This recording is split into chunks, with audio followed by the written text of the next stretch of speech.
Yeah, we find her, that beautiful girl we've been missing. We wanna have her kissing.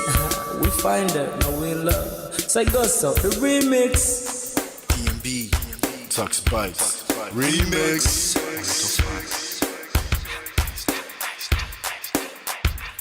Now if I had to lose you like a bad phone connection, I'd change my game to get a better reception. Sit back, let's start this interaction. Don't fight the feelings, just a chain reaction. Your heart won't give you the wrong instructions. Like my GPS, yes I got the right direction. We gotta merge together like a road intersection. Last stop is gonna be my love and affection. I ain't like the mother dudes, they wanna call you shorty, but I'ma call you a beautiful girl. I took your picture home, my mama saw it, she's a very, very beautiful girl. I wanna put you in my video, cause you're so beautiful. You're a beautiful girl. So when you hear us on your radio, turn up your stereo. It's beautiful girl. Gotta find a shorty what's worth of a lady. It's nice but maybe doesn't look like 40.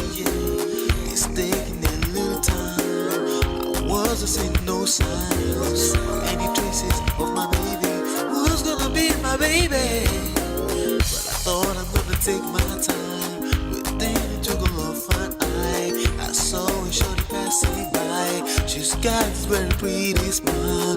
It was right at the bus station. I tried to make a conversation, holding her arms, feeling so charmed. I felt the sensation.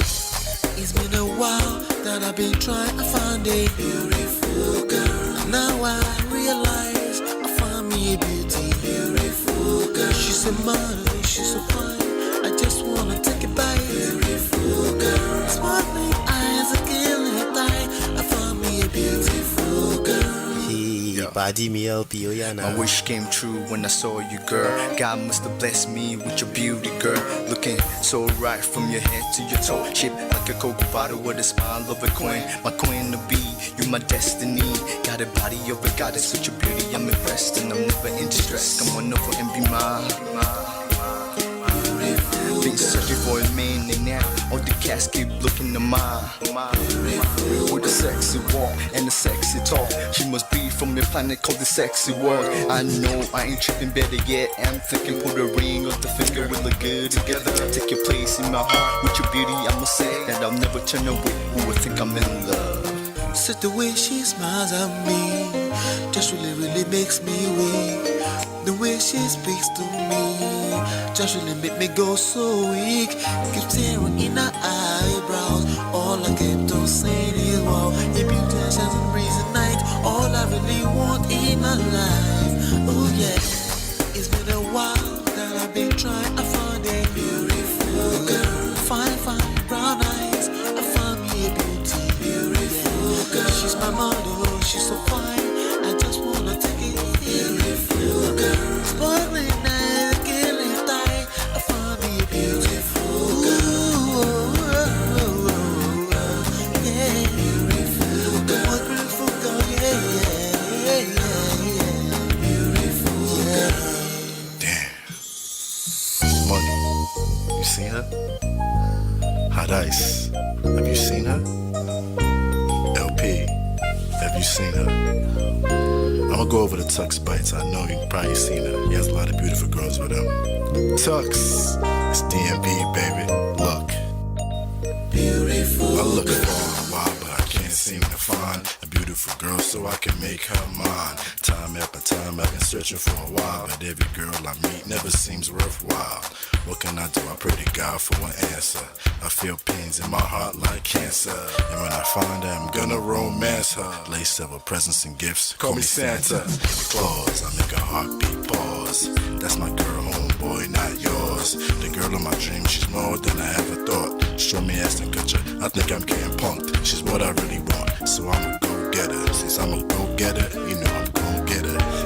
And I will give her the world, anything for my beautiful girl. Psych. Ooh. It's been a while that I've been trying to find a beautiful girl. Fine brown eyes. I found me a beautiful girl. She's my model, she's so fine. I just wanna take it. Beautiful girl, sparkling eyes, killing been missing. I miss all your hugs, your touching and kissing. Make love on the floor, the couch in the kitchen. One loving up, we done enough. Man of prestige. Ha! Now this guy win. Now you win. Now you win today. Now you win. Now you win. I agree. Man of prestige. Now man you be. I'm sure some people will be jealous now the way I talk about Ola. But I have learned a lot from him. That's why I keep telling you to follow him. If you don't follow Man of Prestige, now you know.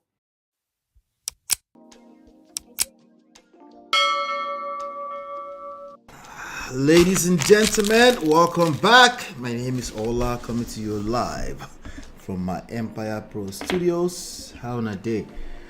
Today is the 31st of January, the last day of the first month of 2024. Can you believe it? That's real. That's real. We're back. We're back. We're back. Let me just make sure my audio is good. Awesome. Audio is good. Welcome back. If you're watching me live, do me a favor, hit that like button, share, subscribe, turn up your notifications so you're notified whenever we do go live. Shout out to my sponsors, Mo Fresh, Richie, Natu, Adeso, Film Girl, Tima, Sheo Mama, Gores Corner, D Love 3000, and Yes TV. Shout out to you all. Yes, today I'm looking for today's sponsor. You can sponsor the show for as low as 99 cents. The monthly goal this month was $300. We're at $349.52. So thank you. I appreciate you. What we come here to do is we come here to talk about relationships. I also write books. In fact, I have about 5 books here that you can download absolutely for free. Okay, just go to manofprestige.com. But basically, we come here to talk about life, relationships, and we leverage trendy topics to extract life and relationship lessons. All right, but we focus on self-power, social, seduction, attraction, and emotional intelligence. You can get some of our clothing. Shout out to those that are already clicking on that. You can go to march.manofprestige.com. Also, if you're watching replays, you will see those gears showing up under the videos. Take advantage of them. And every shirt, every hoodie, they have a story behind them. Even if it's all you want to do, just go there and read some of those stories behind each one of them. I appreciate you for that. If you have any questions, you want me to address some of your questions on a little bit closer to a personal level, just send me an email at ask@manofprestige.com. And also you can join the conversations behind the scenes on WhatsApp by simply going to whatsapp.manofprestige.com. Anyway, thank you for always supporting this platform. I appreciate all 5 of you watching me live right now. Either way, we have a big show today. Yes, we have a big show today. So I'm not going to waste any time. We're just going to get right to it. I'll be back in about 20 seconds. While we're taking that 20 seconds, do me a favor, hit that like button, share, and subscribe. That way you can also chat with me in the comment area. Today we're talking about 10 more struggling prophets. Okay, so and with actual cases against them. Okay, so and some of them are from years past, and then we're going to talk about that as well. Today I'm going to talk about Tayo Aina too. Some of you might not know who Tayo Aina is. You definitely should get to know him. I'm also going to talk about that today. Of course, Edochie has some updates as well, and some other things. But we're gonna have a big show. All right. So again, like I said, do me a favor, hit that button, like, share, and subscribe. Let's bring everyone else into the room. All right, and I'll be back in 20 seconds.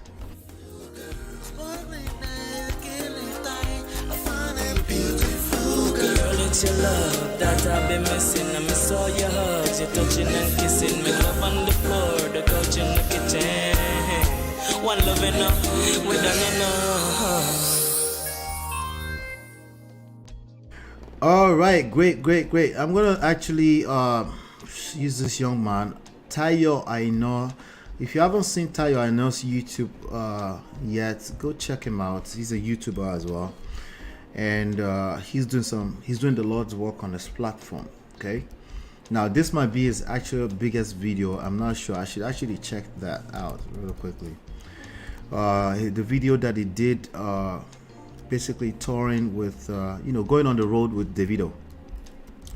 African superstar, Afrobeat superstar. Okay.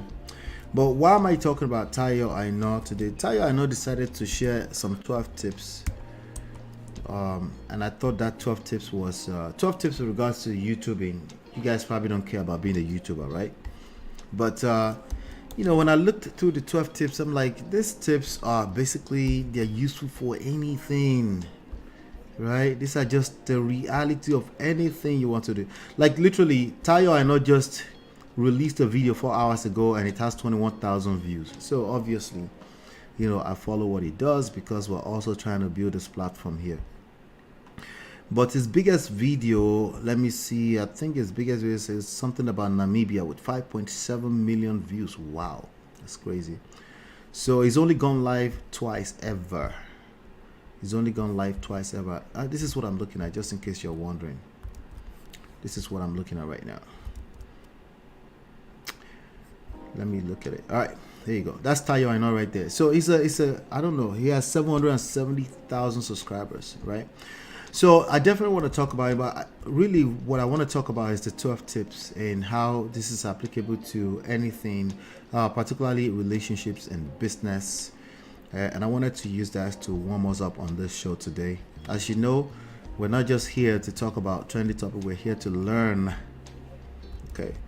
So without any further ado, I'm going to be diving through some of that. But that's Tayo Aina right there.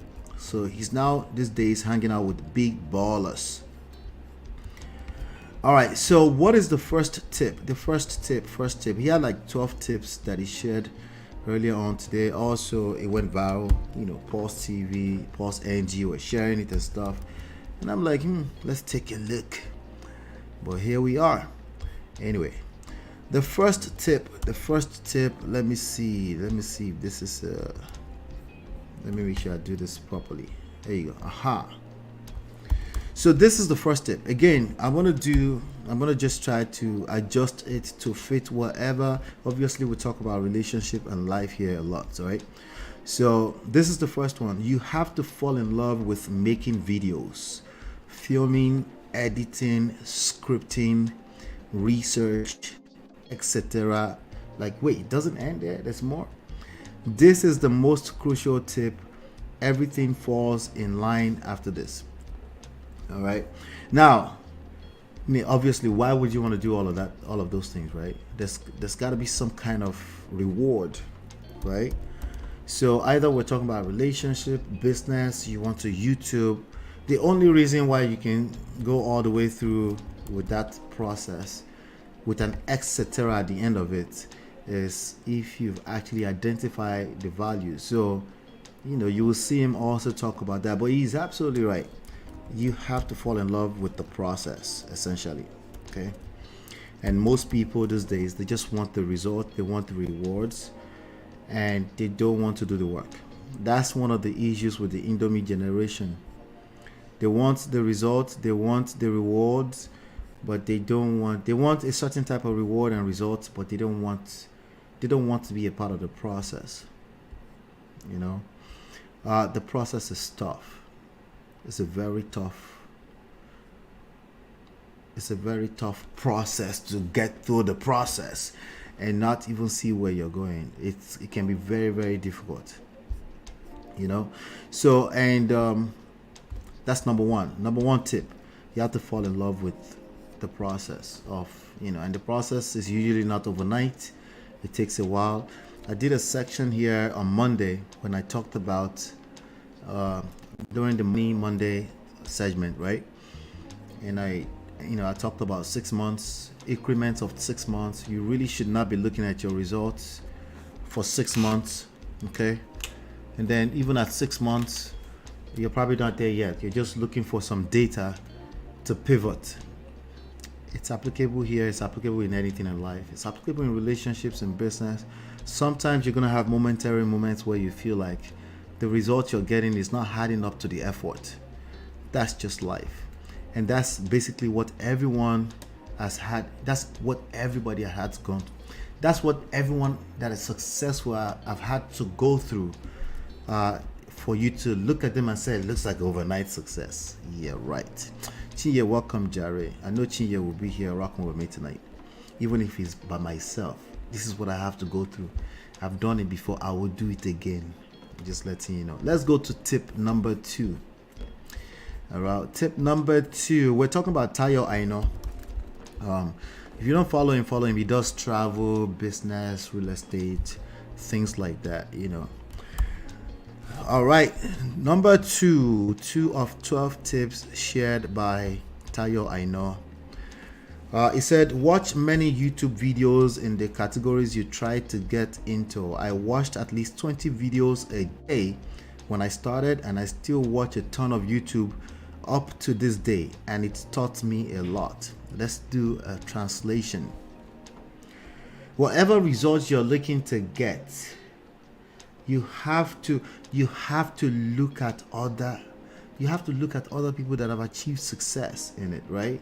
Well, he's not saying people that have achieved great success. He's actually saying YouTube, period, right? So the YouTube videos that will probably come on his radar are probably YouTube videos that are doing well, because obviously those videos successfully got on his radar, right? But he watches those videos, a ton of them. So the same thing goes for you. Whatever you're trying to achieve in life, you have to look at the people that are successful in it already, right? You have that choice. Alternatively, you can say, well, just do whatever works for you. There's no rules. There are rules to every endeavor in life. There are rules. It is what it is. Okay. So, and how do you discover those rules? What's the balance? Well, he's watching videos because there are also nuances. It's usually more of an art than it is an exact science, right? But eventually, if you watch so many videos, eventually you start seeing patterns. If you want a successful marriage relationship, if you look at people that are doing it successfully, eventually you start seeing some patterns, right? Or alternative, you could just tell yourself, I'm just going to do me. There's no rules to this thing, Well, if that's working for you, you can keep doing that too. But something is working for you. That means there's pattern. Whatever works for you, do it. Maybe that's what they mean by saying do you. But no, you can actually cut that learning curve into pieces, okay? Like into multiple parts, and just need only one part to succeed a lot faster by simply observing people that have done it successfully before you.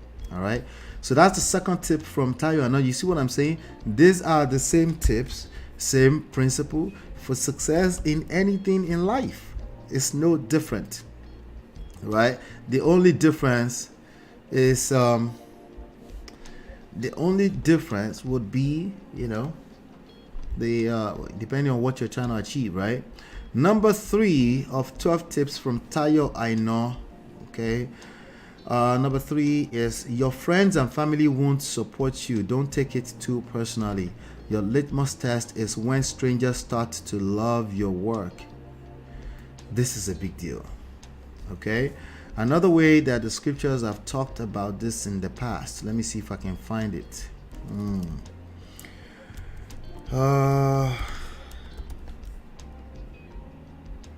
Let me see. Hold on 1 second. Let me see. Why is this person buzzing my phone right now?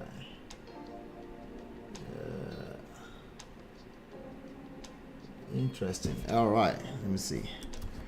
A prophet. You know what the scripture says about a prophet in his own land, right? What did Jesus say? Sorry, we're not preaching, but I needed to bring this up. I think Jesus said in Mark 6:4.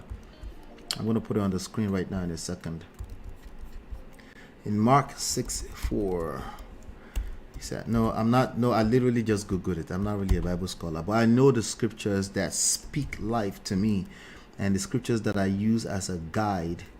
And I know that the Bible is complete in that way, A prophet is not without honor except in his own country, among his own relatives, and in his own house.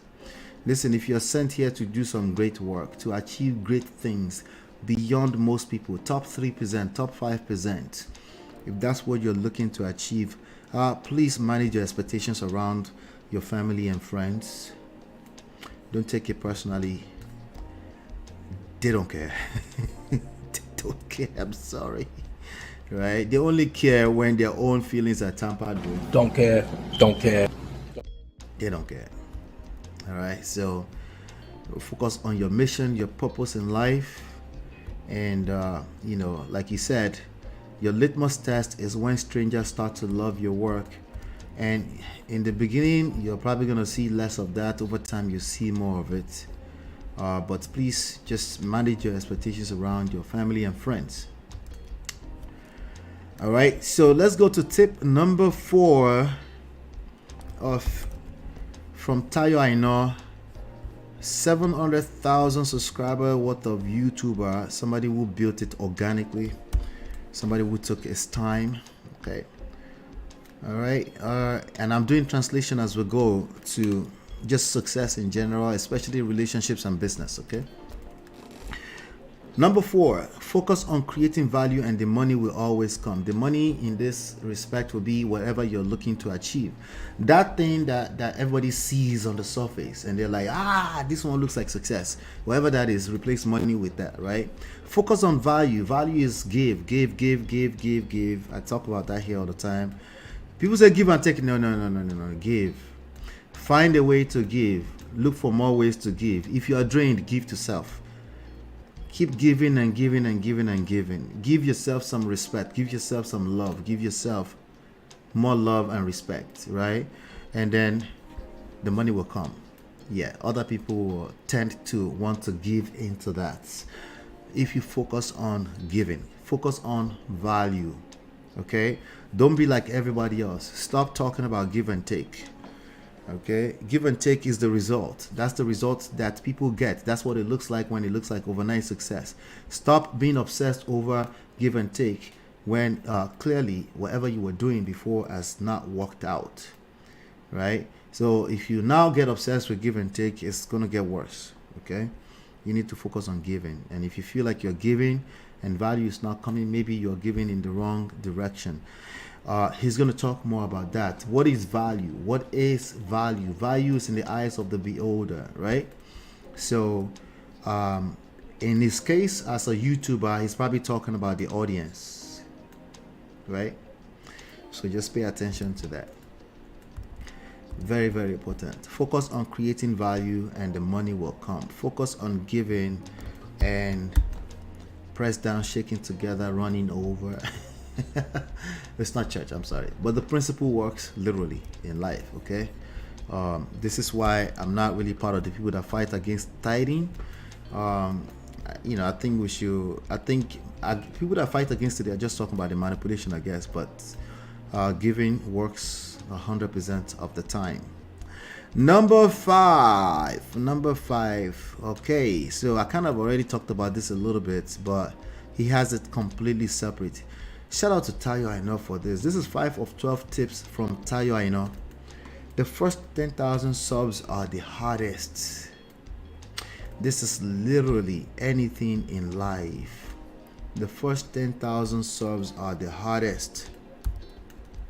Let me show you what this looks like in life, in business, in relationship. I'm going to show you what this looks like on I like visuals. I like visuals. So you can I like using visuals. Let me show you this. I use this all the time in any of my classes, including when I'm teaching in marketing. I use this all the time because honestly, most of us were coconut heads and we just don't listen. All right, you see this graph? You see that green line? That green line right there is your effort. Is the first 10,000. Right, so I don't know if the first 5 marks on the horizontal axis, we're doing math now, Jesus, I don't know if that's your subscribers, but it's gonna be hard. But you see how that line start taking off somewhere around 7, 8, right? Why? Because all the effort from the beginning now start to build on top of each other, right? Most losers are always looking at the red line. That's why they stay in the red. Most losers are always looking at the red line and they tend to stay in the red. They're obsessed with take. They call it give and take. From the very beginning, they want to start taking. Okay, so by the time somebody takes over, they're like, wait, what happened? It's just God doesn't like me. Life is just life in me. Life is not what you make out of it. You start hearing strange concepts and principles that clearly it's not our reality, because if that was our reality, it would be chaotic everywhere, right? There are principles to achieving great success in relationships, in business, in YouTubing. It's the same principle. The first 10,000 is going to be the hardest. Okay?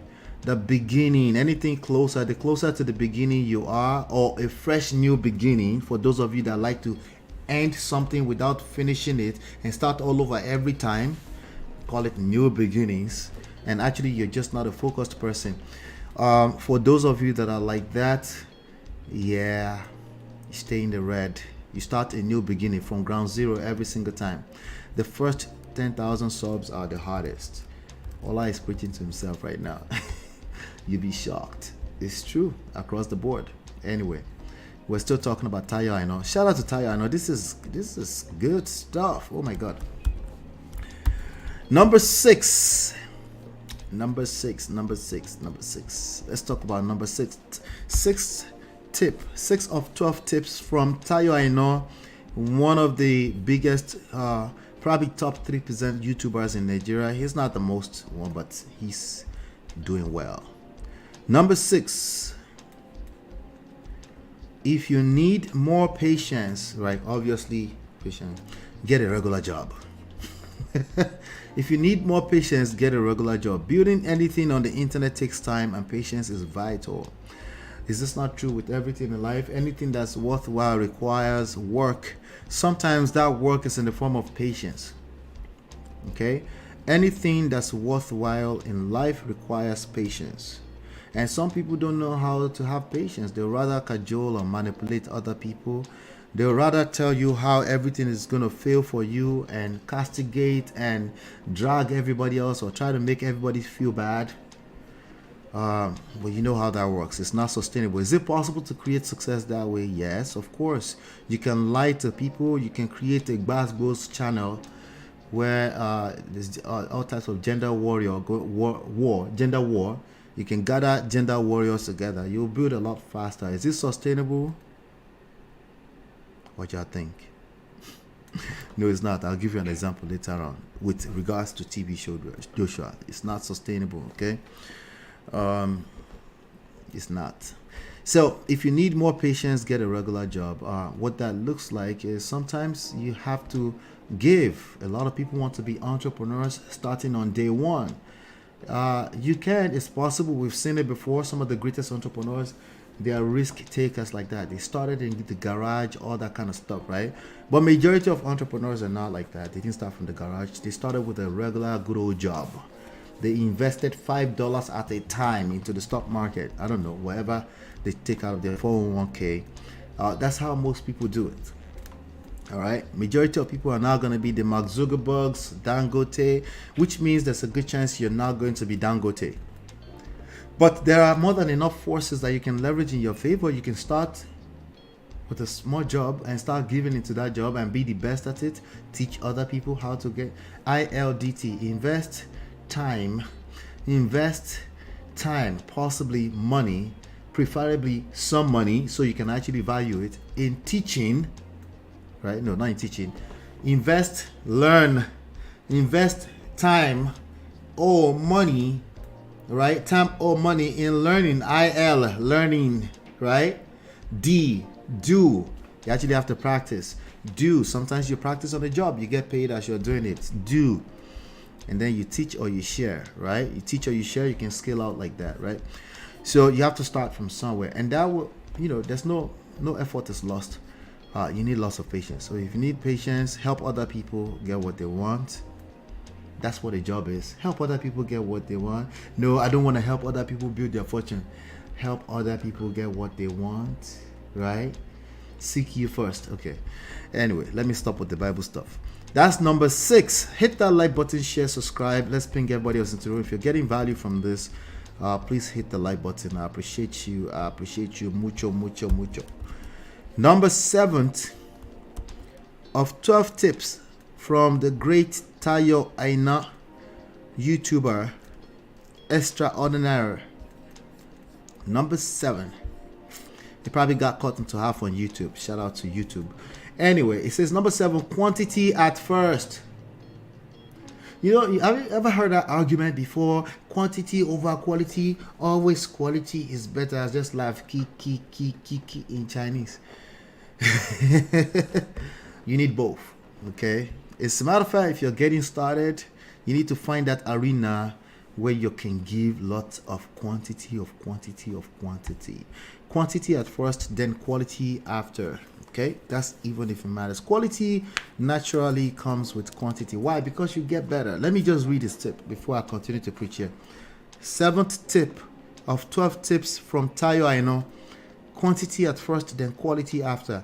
I started by posting many videos, then gradually focused on quality as I grew. Quantity helps you build skill, right? Because repetition is the only way you get better with anything in life. It's called reps, you know, like in the gym, reps, right? No, I need to carry everything now. Today I want to be able to lift 45 plates on both sides about 3 times over. Like, no, you're going to hurt yourself and you will quit too soon. Okay? Find a small place where you can do some reps, repeat over and over, and you naturally build your skills. That's what he said. And you will find your audience.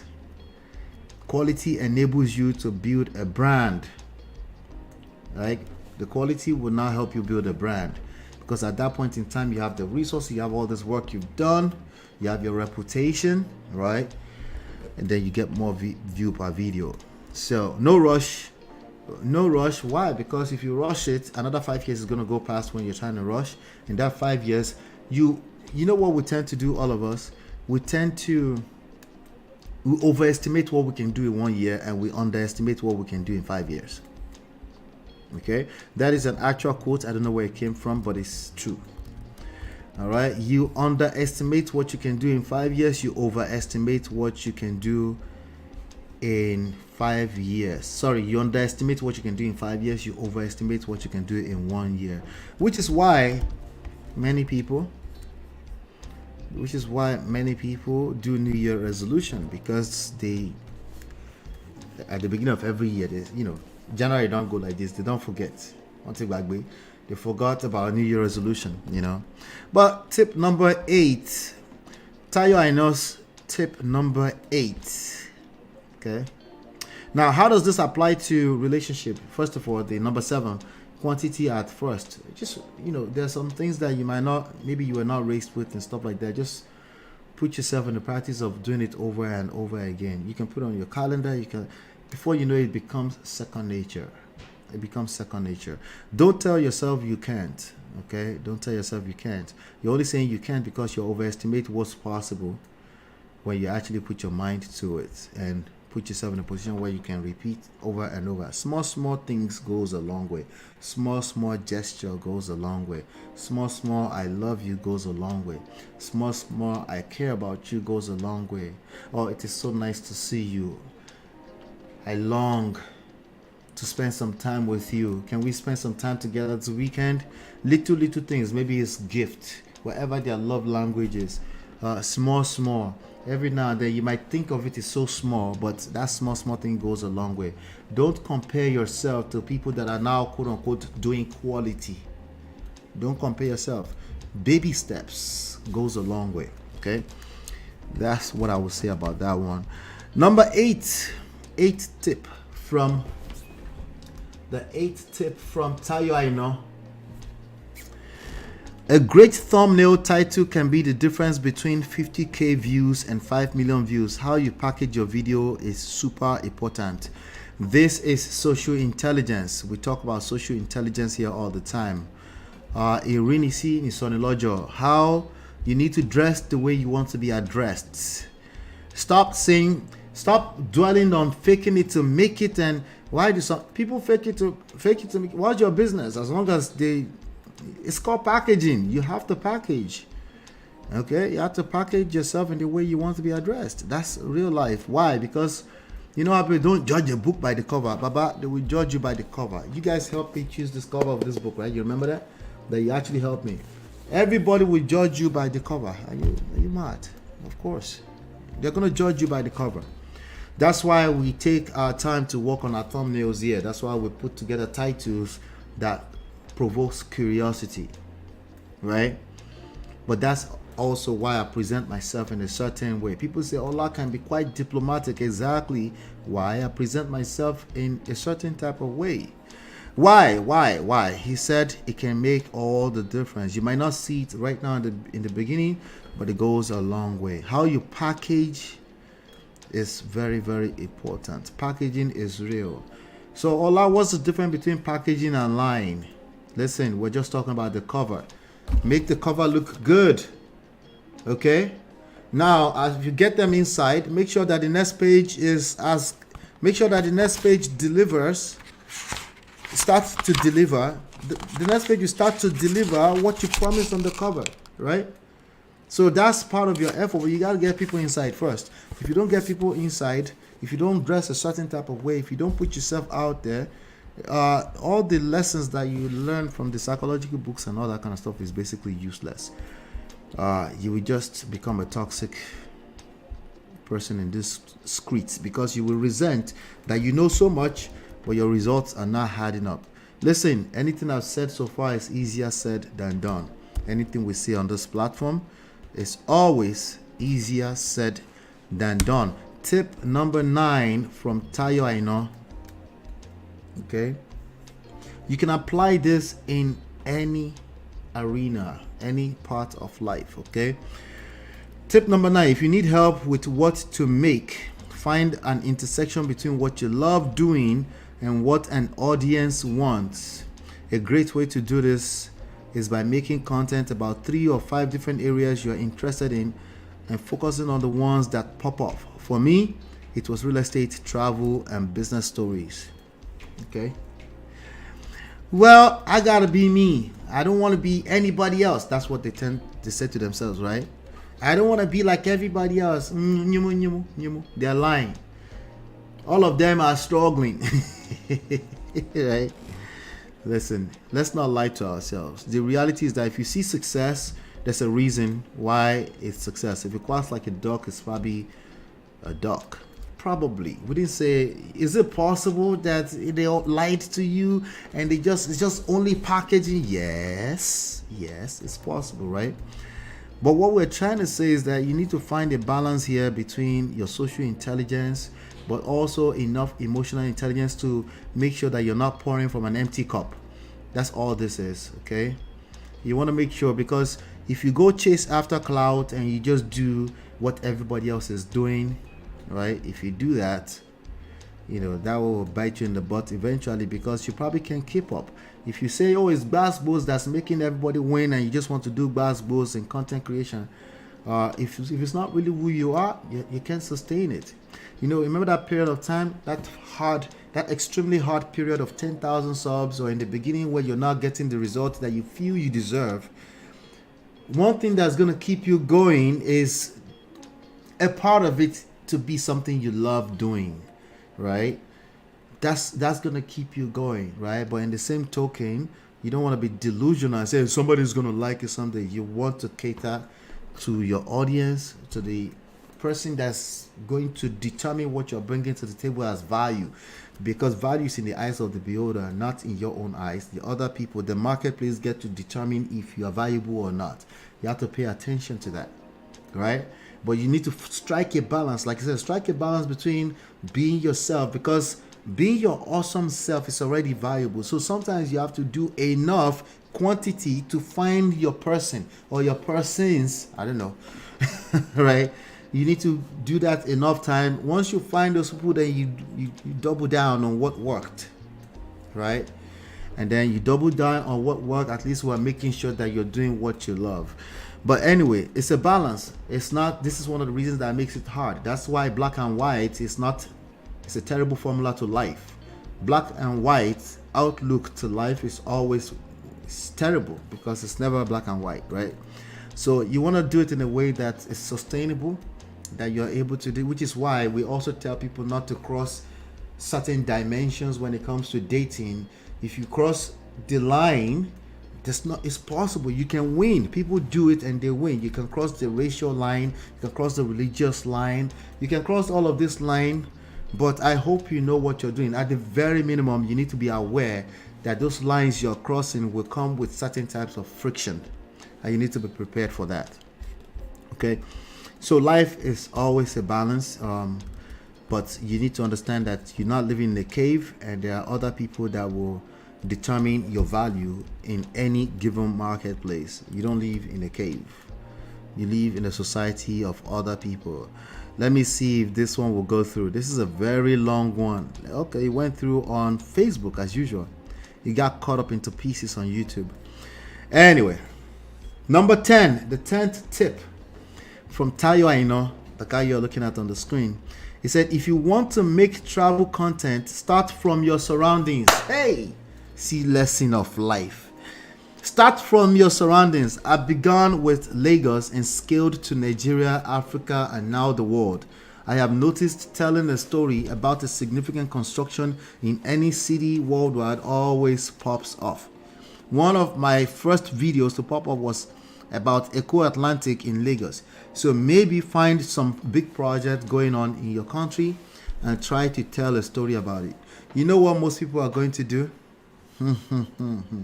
You know what they're going to do? They're going to go try to film Eco Atlantic exactly. Yeah, right.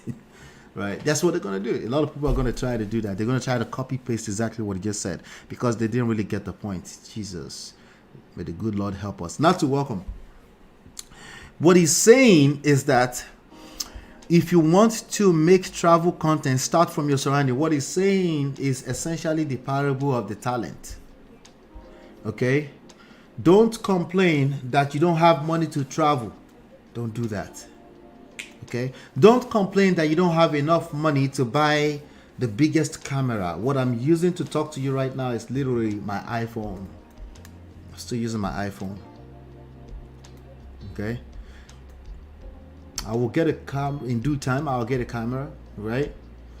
The only thing I made sure I did is I bought at least $100 microphone, okay, just to make sure you can hear me clear, loud and clear, right? But there are microphones that I would like to have at some point that cost upwards of $2,500. When we get there, we get there, right? Baby steps. Remember we talked about that. So start from where you are. Don't give all this weird ass excuse that it's just because I didn't have enough. It's because you have your wife is such a good woman. Don't do that. Don't do that to yourself. Don't shoot yourself on the legs with this kind of rhetoric.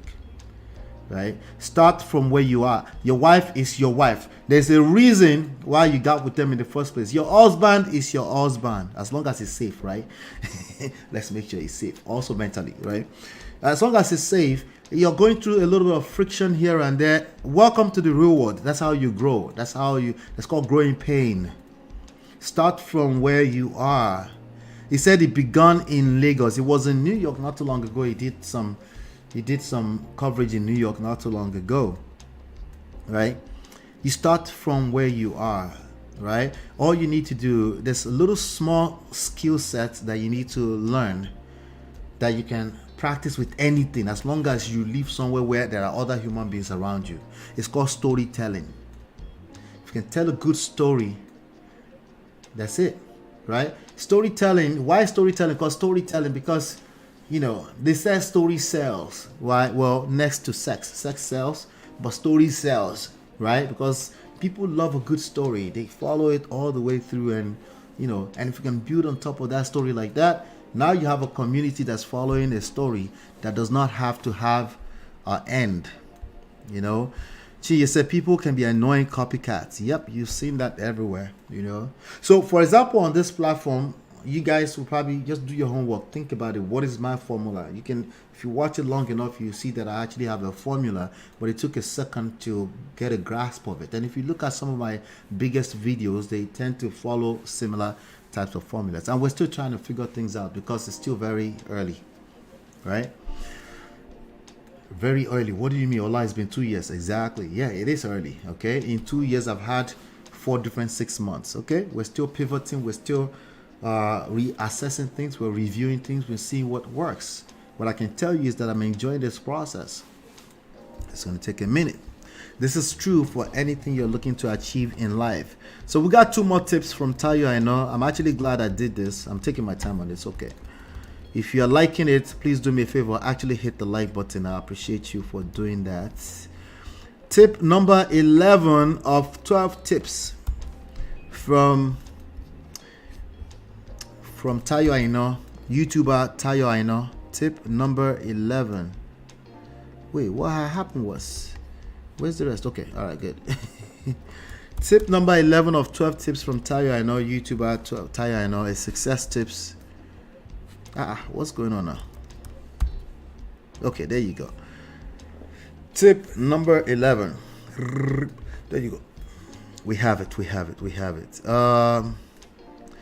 We all want to make money. We all want good relationships. We all want business success. We all want good career. We all want good kids. We all want all of these great things that we all look at on TV, on the media, and we smile, and it makes us want to aspire for the same thing, right? We all want the overnight success, right? But having that as the only reason behind why you do what you do might lead to quitting before you even begin. That's so true. You'll get tired, you'll quit.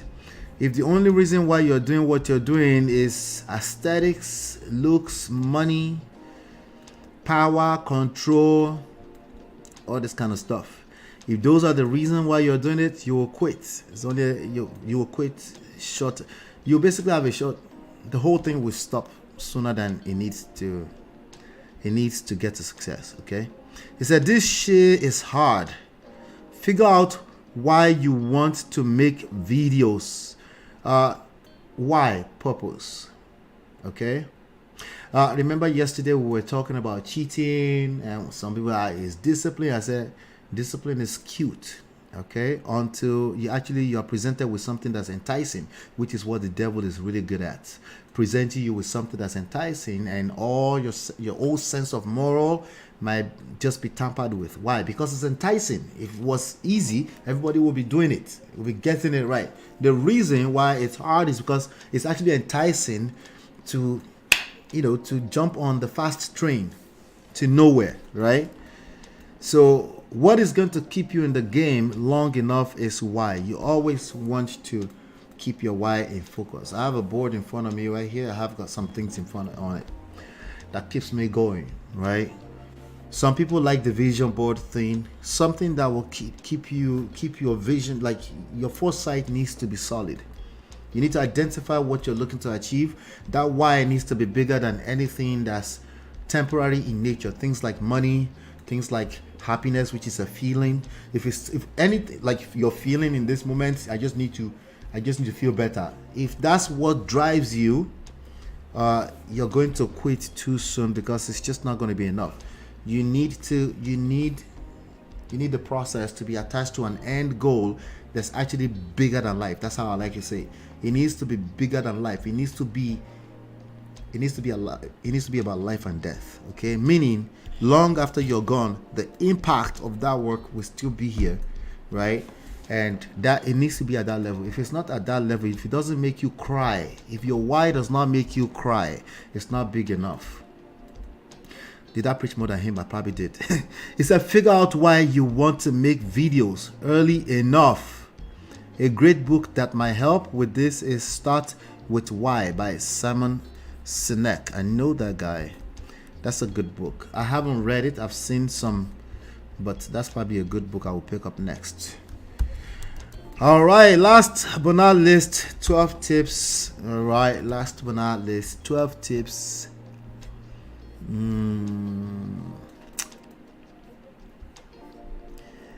There you go. 12 tips of Tayo Aina, YouTuber Tayo Aina. Whatever makes you different, lean into it. Okay? Whatever makes you different, lean into it. That will separate you from everyone else and help make your work stand out. All right, so this is obviously, he's talking in terms of YouTube now, right? That is a fantastic tip. I'll tell you what it looks like in relationships. What makes you different in relationship? right? What makes you unique? Hold on 1 second. What makes you unique is you. Okay. Just like in YouTube, like if I'm looking at my data, like for example, I'm looking at my YouTube studio, I'm comparing to itself. Okay. Particularly, I'm looking at what you're consuming the most. Okay. I'm comparing to itself. We were looking at, I was doing a review today with my people on the thumbnails, and our average click-through rate is 5.56%. That means 5.56 people actually click every time they see this in the scrolling, right? And we're comparing against the average. Okay, so anything that beats that, so we have thumbnails that did well as much as up to 10%. That becomes the model. We need to beat that. We need to become a better version of yourself, right? So it is true to a large extent that you don't want to be comparing yourself to other people, okay?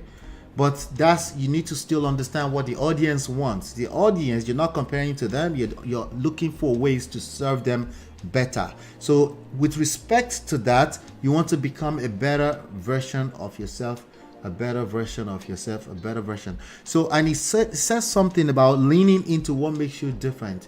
How do you know that something is different? When you see better results, whatever is creating it, you find out you lean into it, right? There's some negative situation that you will find yourself. Why? Because you're running through a lot of moving variables in life, and some things will create negative results. Case in point, remember that gentleman from yesterday who was on a date? He decided to bring up something that happened before that moment, and then he got dragged by the lady he was on a date with, right? Things like that are good examples of why you don't bring up anything that looks negative, unless they are bringing it up, in which case you are doing active listening, meaning you're reading your data, right, to see how you can be better. But if they don't bring it up, don't bring it up. Focus on what you're bringing to the table that's setting you apart from everybody. Because why? Because there's nothing. It's easier to be yourself, right? But you don't want to do that with the blindfold on. I'm just going to be myself. You need to pay attention to the value that you bring to your marketplace, to whoever you're trying to serve, right? So, and the best way to do that, like you said, is if you find out that you're kind of different, that's probably what people are going to like the most about you, right? But you need to also make sure you're doing that with respect to not just coconut head. I'm different. I'm just me. I speak blunt. No. If you speak blunt, that's justifying of nonsense. We got to be careful. All right, so that was 12 tips altogether. That was fantastic. I actually learned a lot in that as well. There's a lot of good reminders for me personally. Yvette, welcome. Yvette says, I am up here at a meeting, but I wanted to view a little to watch fully later. Awesome. Good to see you, Yvette. So the tips here, I'm not going to go through it. Just go back again. It's a lot. It's 12 tips from Tayo. I know I thought you might find useful, and you might be able to, even if you find any one of them interesting, leave a comment, leave a chat. Let me know what you're thinking. I would like to even take the conversation even further from there. All right. With that being said, I think it's high time we get into some basketballs. I'll see you in 20 seconds.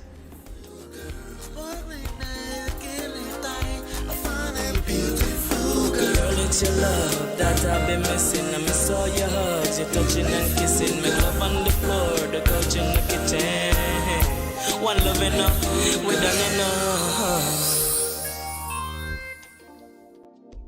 All right, welcome back.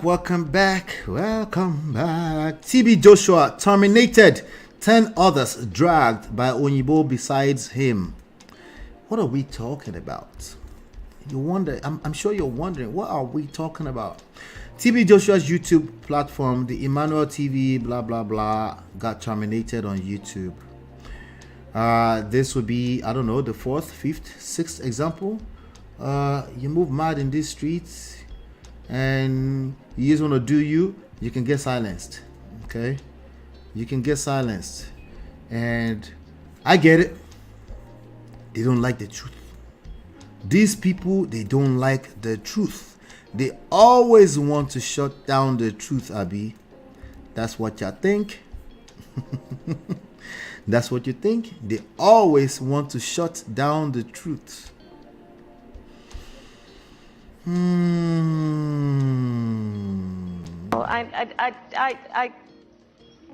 you're right. The truth tellers. The truth tellers, for some reason, they're the one that gets shut down the fastest. Kanye West, Andrew Tate, right? Because they are wiser than the rest of the world. If you recall that lesson we just shared from Taya, I do want you to be yourself, but please, let's not be mad. Let's remember that there's a whole world. We're social beings, and you have to understand that there's a public involved, right?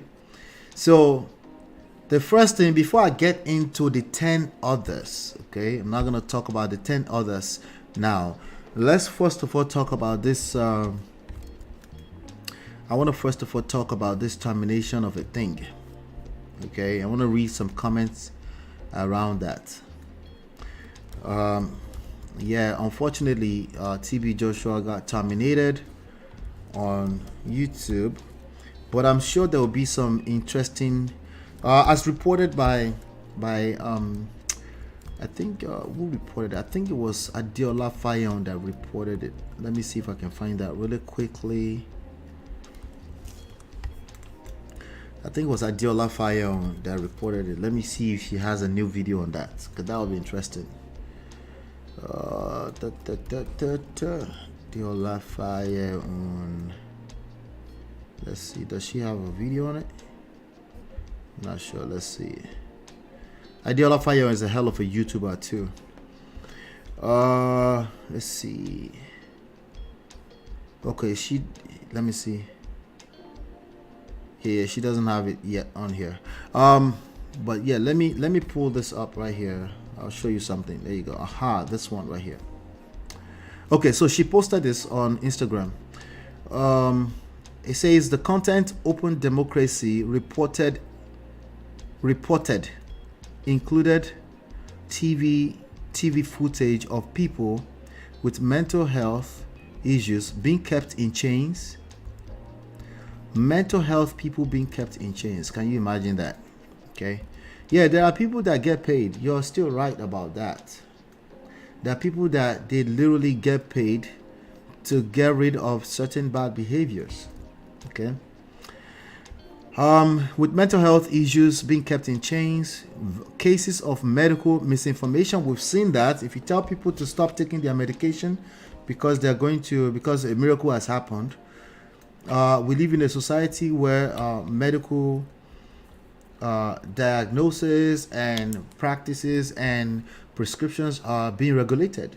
Like, remember, you live in a society of other human beings, right? So that is being regulated. Why? Because it can be harmful to other people. You might say, but it's my choice. No, your behavior, especially when you're extremely loud about it, can be harmful to other people. Yes, you will get silenced by the powers that be, by the owners of the platform. Like this platform we're on right now, we don't own this. They own it. They own the ultimate rights to it, right? They can shut anybody down anytime, but they usually just don't walk around and shut everybody down just because. It's usually because the online community has deemed whatever you're doing as dangerous, right? To other people, to children, to the vulnerable of our society. What is the vulnerable of our society? People that are so hungry, they will take any kind of under the pillow miracle right now. All you have to tell them is that they will get rich tomorrow and they will follow you. That is vulnerable. Those are vulnerable people. Well, it's their choice. No, if they're in the millions, it's not really their choice. I'm sorry. I know you thought freedom of speech was really freedom of speech, but it's not, okay? Once you become dangerous to the rest of society, or you're deemed dangerous, you don't have to agree with it, but a majority deem you a little special, you might just get silenced, okay? So it says, cases of medical misinformation and examples of smear campaigns against women who spoke out about TB Joshua's sexual abuse. Who are these people creating this smear campaign? Or the rest of the vulnerable, the one that you feel like you are attacking their God of man. right? So these are the people, right? There's a smear campaign. Is it? Well, it's their choice too, I know, but the numbers will win eventually. Who spoke out about TB Joshua's sexual abuse? This is the second time in 3 years that its YouTube channel has been suspended following previous breaches of the platform's community guidelines. At this point, people will say, well, he should go and start his own media platform too. Well, it costs a lot of money to run a YouTube platform, right? It costs a lot of money, a lot of effort, research. You have to be in it for the long run, right? And if all you want to do is just manipulate the masses so they can put money in your pocket or so they can turn you into a god, you probably don't have enough resources to do that, right? So anyway, it's just what it is. Who is right, who is wrong? I don't know. Whoever you think is right, you're right. Whoever you think is wrong, you're right. You're right. Their team, okay, as part of the investigation with the BBC, Open Democracy analyzed Emmanuel TV's online presence, finding at least 50 abusive, quote unquote abusive, she's saying that's what they said, videos on YouTube. Their team reported the videos to YouTube and the account was suspended on the 29th of January, that's 2 days ago. In a comment to the BBC, the Google-owned, that's YouTube, the Google-owned video sharing platform said Emmanuel TV had been terminated for violating hate speech policies. I wonder what that is. That's kind of weird. Somebody here said the video that proved Edochie lied that she is TB Joshua's illegitimate daughter was online. You didn't post or talk about it. Aha, so they are here already. Somebody said better. No, she didn't lie, and there's no video that proved that she lied. So clearly this person is one of the vulnerables. Better. Somebody said better. What he did in the past is over. He is in the past. I'm not a Christian, and in Islam we're not supposed to talk bad of the dead. Okay. One thing know about TB Joshua, he brought a smile to the faces of millions of people in need. Needless to talk about his miracles, whether they are true or staged. It really doesn't matter anymore. The true miracles he performed was that he turned his voice to money and used the money to feed the poor. His chapter is closed. Ours is still open. Have we searched within our hearts to see if maybe we're also not guilty of some sin? We all sin, although our sins vary on the spectrum of sins. Yeah, it is pretty wild to even call this a sin. We're not talking about sins now, since we're not God. It's pretty wild to turn these allegations into sins. These are not sins against God. These are wild allegations against humanity. There's a difference, right? But good point. We should all check our heart, right? Good point. A lot of people are saying, good. We love this. I love this. Awesome. Tour. We'll go fight you to buy. YouTube don't give it. They don't give it. Once they shut you down, it's a wrap. And at that point in time, and YouTube has been coming a long way. I've had YouTube channels that were shut down in the past, and they usually back then the system was not as good, right? But the algorithms are sharp. They're not perfect. They will never be perfect. Just like none of this is perfect, right? But they're pretty good, at saying, you know what? If this platform got shut down, they got shut down for a reason. That's it. Sometimes they will just demonetize it, meaning they will not allow you to make money from the platform. They will allow you to post content. It depends on the severity of the system, but they have the rights because they are responsible for the kind of content that is being shared on the platform. All right, so somebody said they don't fight you unless you're doing what they don't understand. That's another one.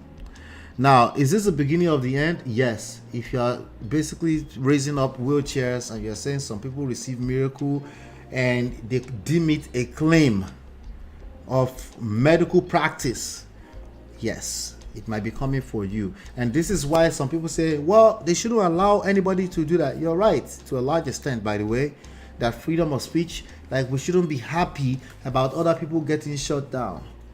But you have to try at your best to understand both sides. Okay? They have a platform to run. If they are dangerous to society, they will call them to that Capitol Hill. They will come and have to answer to the content that is not actually created by them. Here's what it is. Somebody tagged Adiola said, are you against Prophet TB Joshua? Shengbo question from the vulnerable. Somebody said, yep, she's always been. Shake my head. Another person say, and what if she's there? Anything wrong about it? Please. Somebody say, you shouldn't be concerned whether she is for that specific person or not. What matters is that she looks to the Most High. He alone is worthy. That's the only thing. By the way, let me say this right now, quick disclaimer. The only thing I encourage you here is that I'm not encouraging you to not follow your pastor.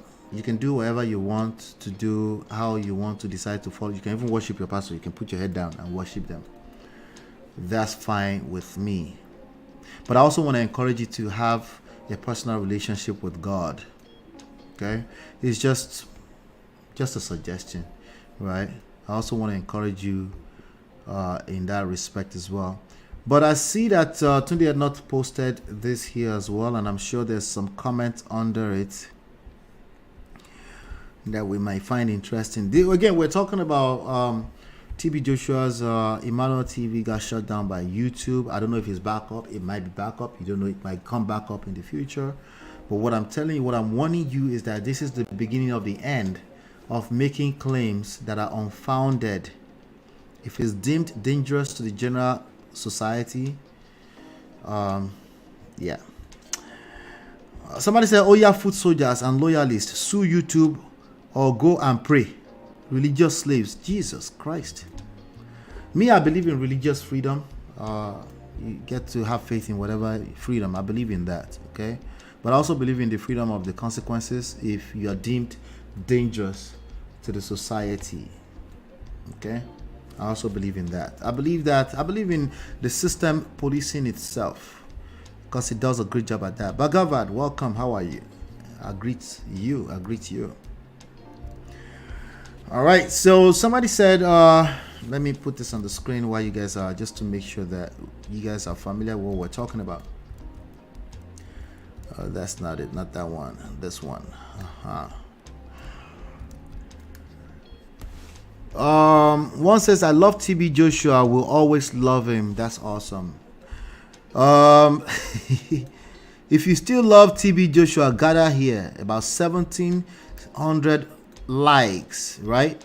So you see that his influence, that's what they call influence. He's influenced a lot of people that will claim that is for the good, and you can't argue with these people. You just have to see for what it is. But those people also need to be respectful of the society we live in, because if there's serious allegations by more than one person, that has to be taken seriously. Okay, not because of him, because like that person said, he's passed on, so it doesn't really matter. But he's a highly influential character, persona, right? And that means it's a movement, and a movement is one of the hardest things to stop, right? And that means it's trained certain types of people to think they can get away with certain things, allegedly, right? So the society at large is looking closer at some of these practices, and they're like, you know what, we gotta take this seriously. And that's what we're talking about. So it's not really about your freedom to worship TB Joshua, if that's what you choose to do. It's about have some relationship with God personally now. You think that's a bad idea? I'm asking you. Do you think that's a bad idea? Tell me, explain to me. Big God day with Prophet TB, no worry. Okay, so a lot of Prophet TB Joshua people are following today, as you can see. Somebody said, Nadem Sabi, all I know, I love him. Because of this man, I'm able to use my 2 legs to walk. Leg that they said the final solution was to cut it. But God used this man to heal it. It's been 8 years now, and I'm walking fine and healed. I don't care what others think about him. For me, he is my prophet, and nothing can change that. All right. So if you notice what this person said, which they have the freedom to say, they talk about me. YouTube is not saying me. YouTube is saying community guidelines. You see the disconnect? It's community guidelines. We deem this content dangerous for the general public. For you, shout out to you, right? And they will even allow you to even have this opinion on your own channel. But the Emmanuel TV as a platform where they're showing people in chains. Did you hear what they said earlier? People that were claimed to be people that are going through mental health were put in chains. And we have so many people even on this platform that have said they went through a situation where they were trying to drag spiritual issues out of them, and they were using whips and things like that. You can't expect YouTube to allow such to stay on now. Let's our own brain. By the way, you have the freedom to believe what you believe. You can also go there to their church, right? But they don't want to hate the influence of people normalizing not going to regulated medical practices for the help that they need, because the masses at large are probably not going to have their legs healed. They will need some kind of medical attention so they can live sustainably and still be a viable part of society. If all of those people start to now count on miracle, they become a liability. Most of them, that's the reality, that's the numbers. They become liabilities for the society, right? Does that mean they can't pursue miracle? No, they can pursue miracle, right? But they don't want to encourage the large masses of people that may have one broken hand or one leg that's not functioning, or people that have 3 limbs that grew out of their body when they were born like that. You know, a lot of deformed situation that happens every day in this world. People are born with all kind of conditions, right? Majority of them, they will need medical attention, regulated medical attention, so that they also have the choice, also the chances to become a valuable part of society, as opposed to wasting their whole life chasing after a miracle that's unlikely to happen for them, just off of what we know, right? Is it possible? Yes. Is it likely? No, it is not likely. Is it probable? No, it is not.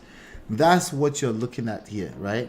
Now, can they pursue both? Yes, they can also say, I want God to do a miracle, but they can also go to professionals to help them maintain, possibly heal, right?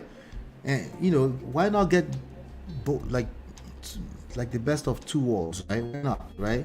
I suppose, like, just close your eyes. Stop taking your medicine. Like, why? They don't need to stop taking their medicine. Right? That's what they're fighting against. That's what it sounds like they're fighting against here.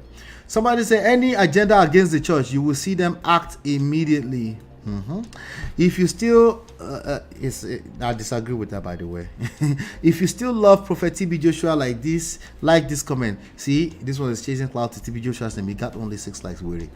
Anyway, how many likes do I have today? Let's just make sure that they do the needful.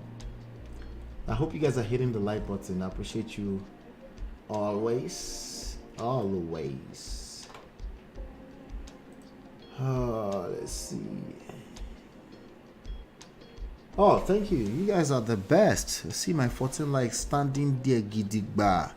That's what's up. If you're still missing the like button, please hit the like button.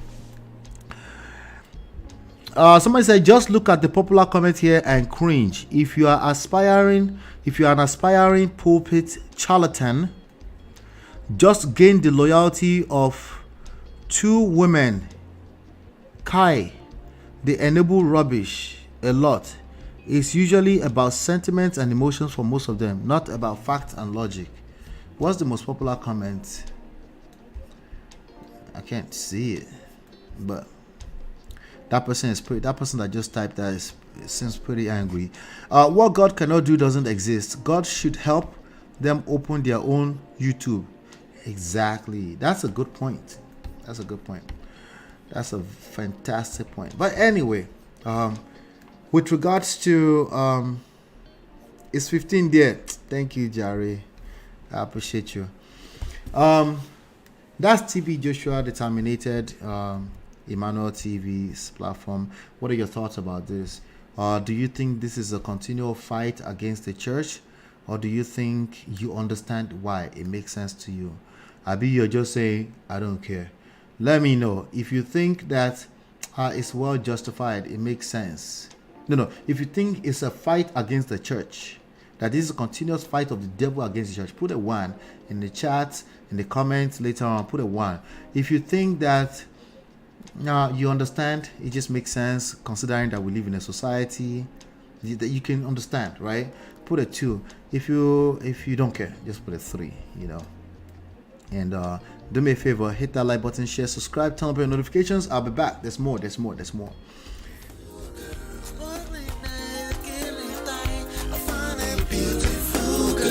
your love that I've been missing. I miss all your hugs, your touching and kissing. Make love on the floor, the couch in the kitchen. One love enough, we done enough.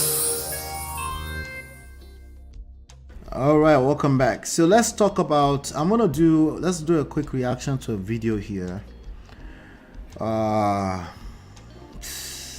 others dragged by Oyinbo besides TB Joshua. 10 others dragged by the Oyinbo. So part of the rhetoric is that Oyinbo people, Africa, get yourself together. Why are you doing this to yourself? You allow Oyinbo people to do this to your own people. You're always fighting yourself. Africa, my Africa. When are we going to just rest and face our own? All right. So some people said the Oyinbo BBC is always excited about dragging the black person. And I said, I don't know. Because they felt like TB Joshua was dragged by BBC. The first person that made noise about that was Femi Fani-Kayode, the FFK. He felt that, loyalty. Anyway, me too, I'm loyal, but I'm loyal to my own God, my own head, my own destiny. Okay. All right, so let me see. Where's this video? Okay. All right, so there's a video that was created by a platform called The Glorious Mandate. All right, The Glorious Mandate. So why don't we go through that real quick and then we'll talk. A video by The Glorious Mandate. There you go. Let's go through this together. When a leader falls, the reverberations can shake the faith of a community to its core. As I reflect on some of the most startling pastor scandals that jarred many of us out of disbelief. Let's take a look at the 10 top pastor scandals the American church will never forget, progressing to the most shocking. Welcome, babe. This is about the American church now. Okay. So for all of the vulnerable who think it's only the African church that is being dragged, listen, there's more to this story than you realize. All right, so y'all gonna learn in very dark man's language. Y'all gonna learn today. Okay, is that how y'all gonna learn the hard way? So it's Ola, you became a fan, I guess, maybe, if you want to call it that. I'm nobody's fan, really, but if you want to call it that, feel free, okay? But fake Oyinbo pastors, they everywhere, too. In fact, they probably do it better than you, just letting you know. They probably do it better than you. But let's get through this video. This is an interesting video. Shout out to my wife. She was the one watching this one earlier on. One at the end. This guy looks like one of us, but his name says it all. Reverend O. Jermaine Simmons Sr. Let's see what he did.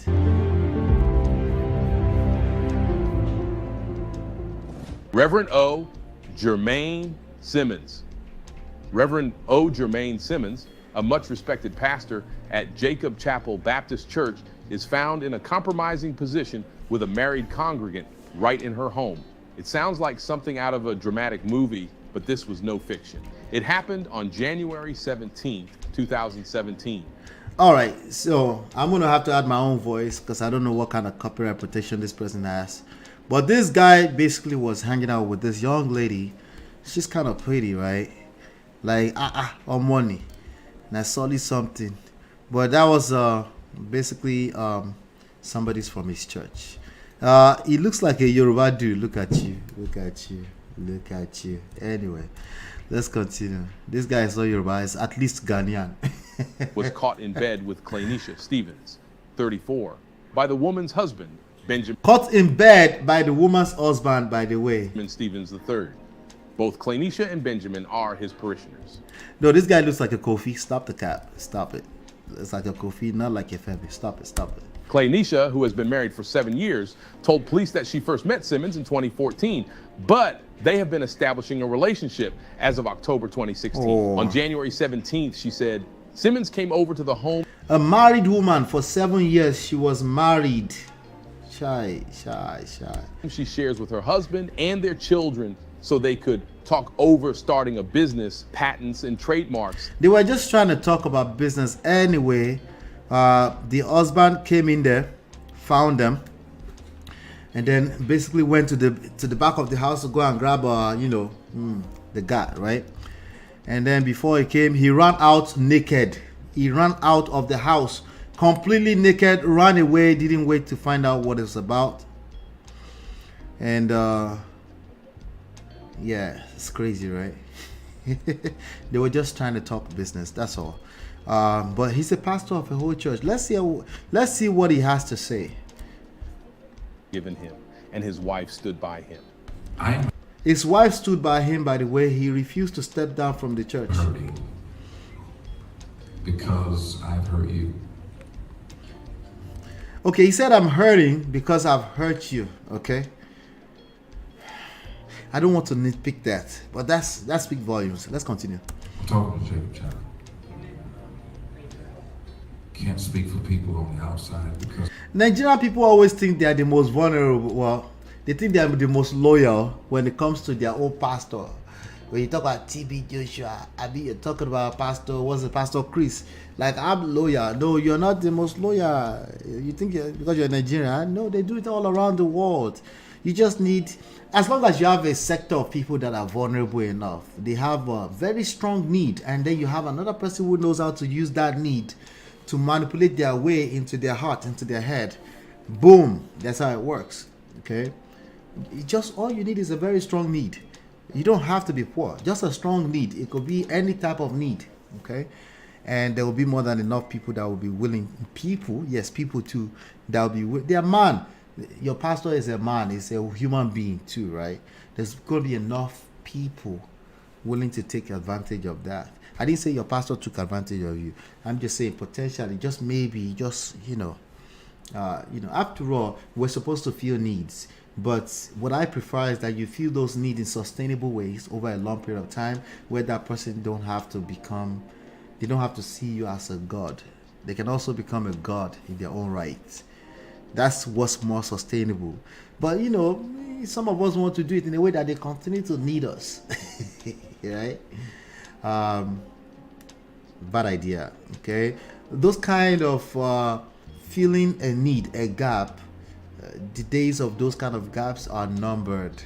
Okay, and that's what we're looking at. That's why you're seeing like, if you've paid attention in the last 10 to 20 years, it's getting like the judgment is coming faster and faster and faster.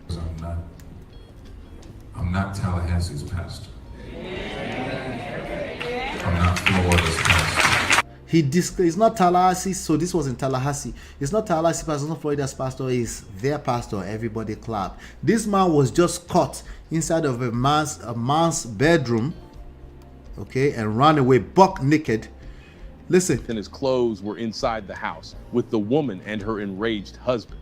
A parishioner gave the pastor a ride from the apartment, and police later helped him retrieve his clothes and car. A police gave him a ride. The woman's husband, Benjamin, was slapped with aggravated assault charges. Meanwhile, wow. Simmons found himself facing his congregation, his guilt laid bare. With a heartfelt apology, he asked for forgiveness and appealed. He asked for forgiveness. Pushing us. Watch this, watch this. Many non-members of the church were shocked, demanding that he should step down. A comment on the video says, "I find it sad and shocking that the guilty party is the one who chooses to move forward. Isn't that convenient?" Nobody did you be that? Isn't that convenient? Exactly. Because he can, and he did. He moved forward. Well, probably he actually said in his small speech that he said there's some people that would not want to hear him. Listen to this. No. Wait, listen to his excuse. Over this. If I walk away over It this. presupposes that I deserved to preach last Sunday when there was no sin. He's the one doing the explanation of why he shouldn't walk away. He's the one deciding that there's no need for him to walk away. Can you imagine? Okay. 10 others. We're talking about 10 others dragged. This is just the first of 10. Okay. I was a wretch undone when he called me. I'm a work in progress. Listen, you have to be honest. He is good at what he does. Right? He said, I'm a work in progress. Right? See, that's the beauty about words. That's what I say. If you're a good storyteller, you can literally sell anything. You can sell a person to themselves if you're a good storyteller. Right? Not truth teller. Truth teller are lame. Truth tellers, they get silence regardless. Not because of the truth, it's because they are liars, okay? But if you're a good storyteller, you can literally sell a person to themselves. Like, listen, I got this person, his name is Femi. Your name is Femi, right? His name is Femi. He looks exactly like you. Actually, it might be you. I want to sell it to you. Let me tell you a story. Anyway, he said, I'm a work in progress. But with the Lord on our side, we will move forward.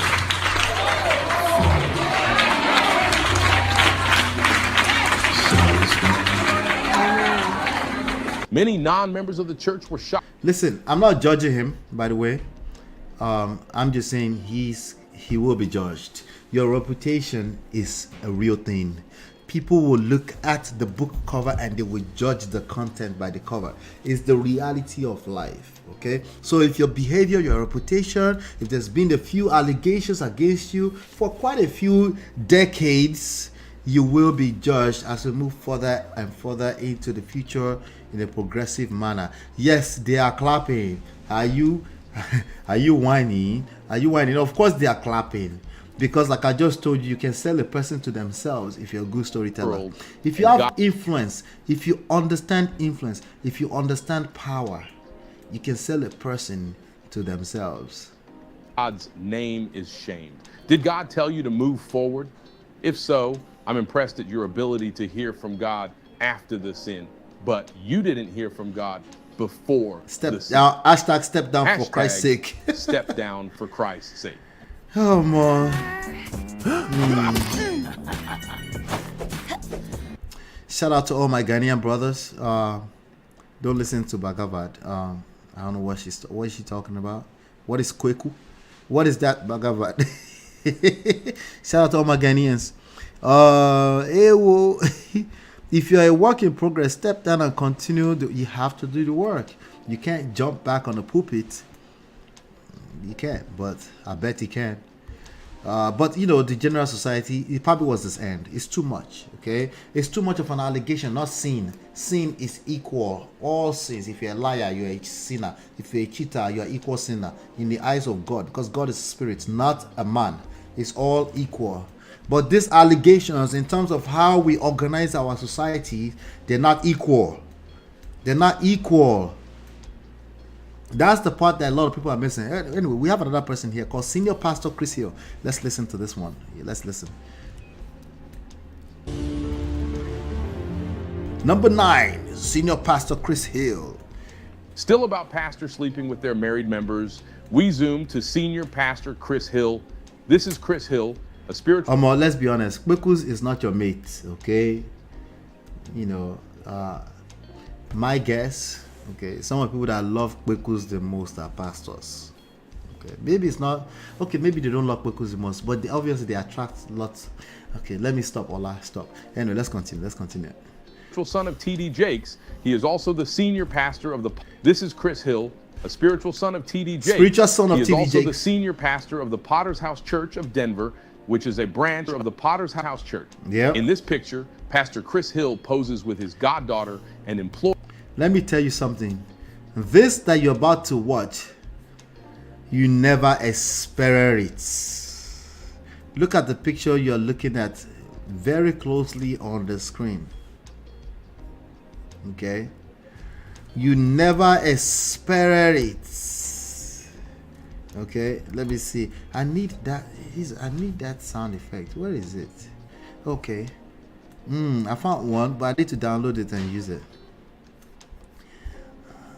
Watch this. We're gonna start using really this. Expecting these, but I was not really expecting these, but it just came unknowingly.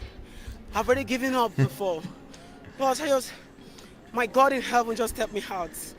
Yeah. Never experience it. So when employee, Shernay, and her husband, Arthur McFarland III, on their wedding day, September 26, 2014. Here is Pastor Hill's wife also posing with Shernay on the wedding day. As reported by the Christian Post. In 2017, Joy Hill sent a mass text message to church. Listen, you never experience what is about to happen. Watch this. This is the guy, by the way. This is the never experienced guy. Saw the video has actually gone viral, not just in Africa. Did he say viral? He said the video has actually gone viral, not just in Africa, but the whole world. How does that feel to qualify for the final? I feel happy. Happy. I feel grateful and I feel grateful. I'm happy because I never expected it. Let's go back to. I'm sorry. Okay. Well, church members alleged Hill's wife also posing with. That's his wife on the wedding day, as reported by the Christian Post. In 2017, Joy Hill sent a mass text message to church members. The wife sent a mass text message to church members. A mass text message to church members. Let's keep going. Alleging that her husband has been engaged in a months-long affair with a married parishioner who also happens to be their goddaughter, Shernay. Their actual God, who actually happens to be their goddaughter. You never expect it, right? You didn't see that coming. He shocked you. The point of this is not to judge this, folks. I want to remind you that your pastor, your prophet, is a man first before they're a man of God. You need to have a relationship with God yourself, okay? Just listen. The people that are very quick to leave a church because they found out their pastor committed something, those ones are actually the worst. Because those are the ones with the unrealistic expectations, right? Your pastor is a human being. Your prophets, granted, they are being used, obviously, because that's what you claim, right? That's what they claim, that's what you claim. They are human beings. They are spiritual. His own spirit, no, his goddaughter is having an affair. Let's keep listening. Joy Hill stated that with the help of a private investigator who followed them for weeks, she was able to confirm that they had been having an affair for several months. Here's a portion of the mass text message sent out by First Lady Hill. For your information, Pastor called the police on me tonight because I yelled at him asking him to leave the house tonight and he wouldn't. I can't live like this anymore. They've been having an affair for several months, and he finally admitted it yesterday after I hired a private investigator to have them followed over the past 6 weeks. So since he wouldn't leave the house tonight, I threw his clothes in our dry, empty hot tub. I'm done covering for him. Done. I called one of our deacons, Officer Everett Moore, and he came over tonight too. 4 cops in total were at our home. They concluded that no crime was committed. He painted me to be violent and irrational.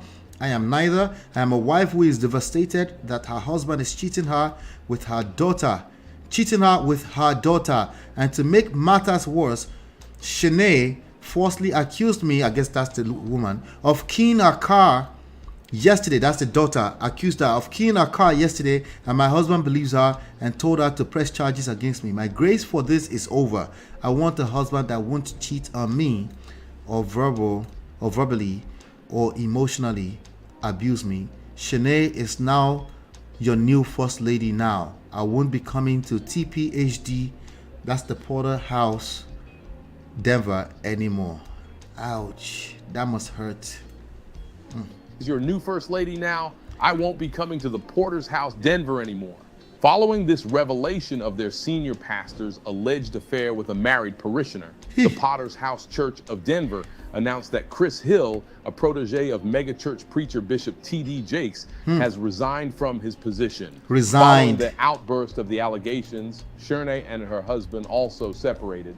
But just 3 months. Well, at least this one resigned because he has a superior, T.D. Jakes. Probably he resigned. After resigning as senior pastor of the Potter's House Church of Denver over the alleged he's not ready after 3 months. Parishioner, Pastor Chris Hill said he is ready to come back.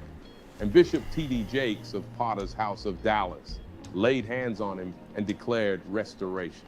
Ouch! Hey, listen, everyone deserves restoration and redemption. Redemption is possible. You remember yesterday I told you once a cheater is always a cheater is a stupid talk. It's not real anyway. Because people do change and people evolve and people become more mature, and so we can't say that. However, what we're talking about is public matters. We're talking about the Christian body, right? We're talking about our reputation. Can I shock you? Let me shock you small, really quickly. Let me shock you. Let me shock you. I've been seeing this all my life. Okay? I've been seeing this all my life. Okay? So if it shock you, I'm sorry. All I'm trying to remind you today is that the person that's the shepherd over the flock where you belong is also human. Keep this at the back of your mind. So just in case it is something happened, you found out that they're a human being, don't be all surprised, okay? Am I justify this kind of behavior? No, I'm just letting you know they're human beings. Maybe you find something small enough for you to consider it human. I'm just saying they are human beings. If you find something as crazy as the kind of TB Joshua allegations, the only reason why you're fighting so hard with your throat against the idea or possibility of this is because you're thinking they're not human. They are humans just like you, okay? Just keep that at the back of your mind. Let's keep going. That was just number 2, right? This is a good example of the fact that it is not ideal for pastors to have female office assistants. In the end, these pastors cheat, divorce, get new churches, remarry, and rather than taking responsibility, think they can start over with no responsibility. All right, so some of you know who Didrik. Didrik was on the TV show, I don't know, it's probably going on 7 to 10 years now. Didrik Harding, I forgot his song now. He has one of my most favorite songs actually. It's a gospel artist, also a pastor. Cheated on his wife, who was also a pastor. All right, and got his girlfriend, who he was dating while he was still married, pregnant. Eventually married the girl. They were actually on a reality TV show together, you know. So that's another one. Ex-girlfriend surfaced. Gospel singer and pastor Dietrich Haddon faced public scrutiny, but that was not all. He got his current wife, Dominique Haddon, pregnant. That's his current wife. Still married to his ex, Demita Haddon. Dominique and Dietrich married months after Dietrich announced his split from his ex-wife of more than 15 years. Let's see what Dietrich has to say about this. Let's see what Dietrich has to say. Dietrich, not Dietrich. Dietrich, not Dietrich. What?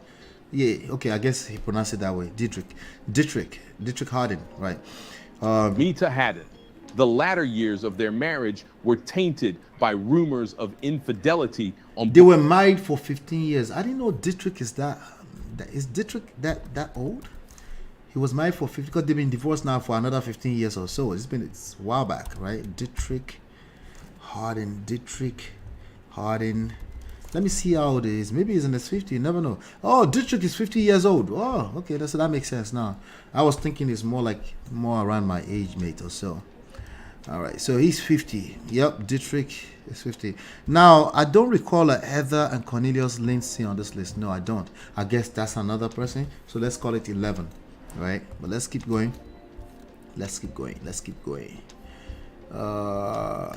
Both ends. But Haddon wants ended by rumors of infidelity on both So they ends. said they both cheated. But Haddon wants everyone to know he's only human. It's all about truth for me from this point on. The truth about my baby out of wedlock, the truth about my divorce, it happened. There's nothing I can do about that. I'm a pastor, but at the end of the day... Well, there's a lot you can do about it. You're doing one of it right now. You could just own it. You could own your mistakes. That's a good thing to do about it. That's a good place to start from, but that's something you're doing about it. But the tone of "there's nothing I could do about it" is almost sounding dismissive, like people just shut up. These are the issues. They're very, very subtle issues, right? The tone. Why you have your mouth open like that, bro? You're the one that did it now. Just only with your full chest. The tone is off, bro. I'm a man. You know, nobody's perfect out there. Everybody make mistakes. Nobody's perfect. Let us say that. You don't say that. You don't get to say that, bro. We kind of already know that, but it carries a whole new meaning when you say it out loud like that. We already know that. Again, dismissive.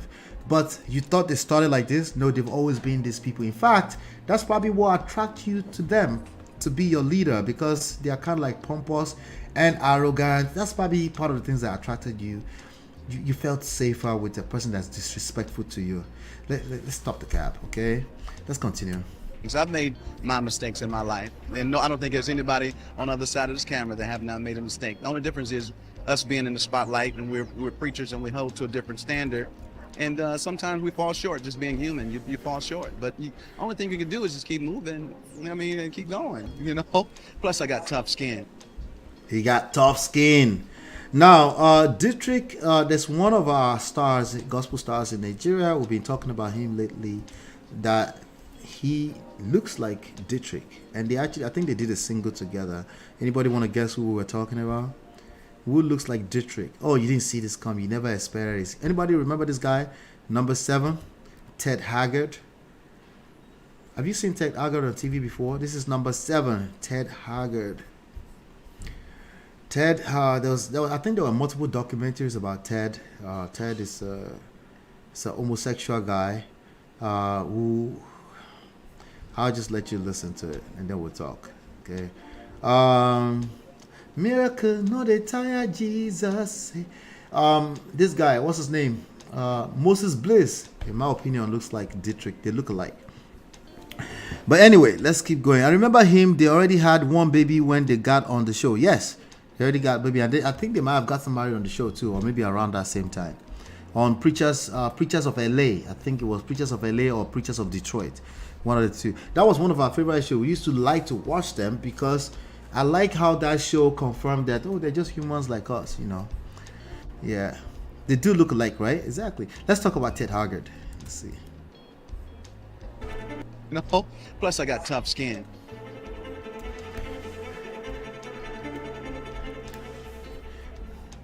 For over a decade, there have been allegations of drug use and inappropriate sexual behavior against Ted Haggard, a pastor of New Life Church in Colorado Springs. Starting in the basement of his house with 22 people, that church eventually became New Life Church, one of the largest mega churches in America. With a congregation of over 14,000, Haggard became so influential that he visited the White House of President George W. Bush multiple times. He also served as president of the National Association of Evangelicals from 2003-2006. We've decided the Bible is the Word of God. We don't have to have a general assembly about what we believe. It's written in the Bible. Watch him speak against the alphabet community with his full chest, knowing fully well that he was a participant. He was a full blown participant. Well, that could happen. Sometimes people are trying to talk themselves out of it, and they will shame people doing it. People do that with sex. People do that with cheating. People do it. They know that they are fighting the spirits behind that thing, and then they will try to shame it because they're trying to rationalize what they feel inside. You know, to a large extent, I told you we all project, okay? But when you hear people going to the extremes in really casting shame, shaming, and castigating, and if you look closer, there's a good chance that they are also a participant. Listen to this.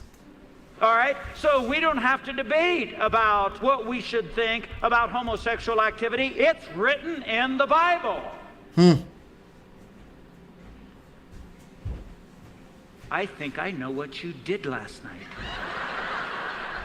If you send me $1,000, I won't tell your wife.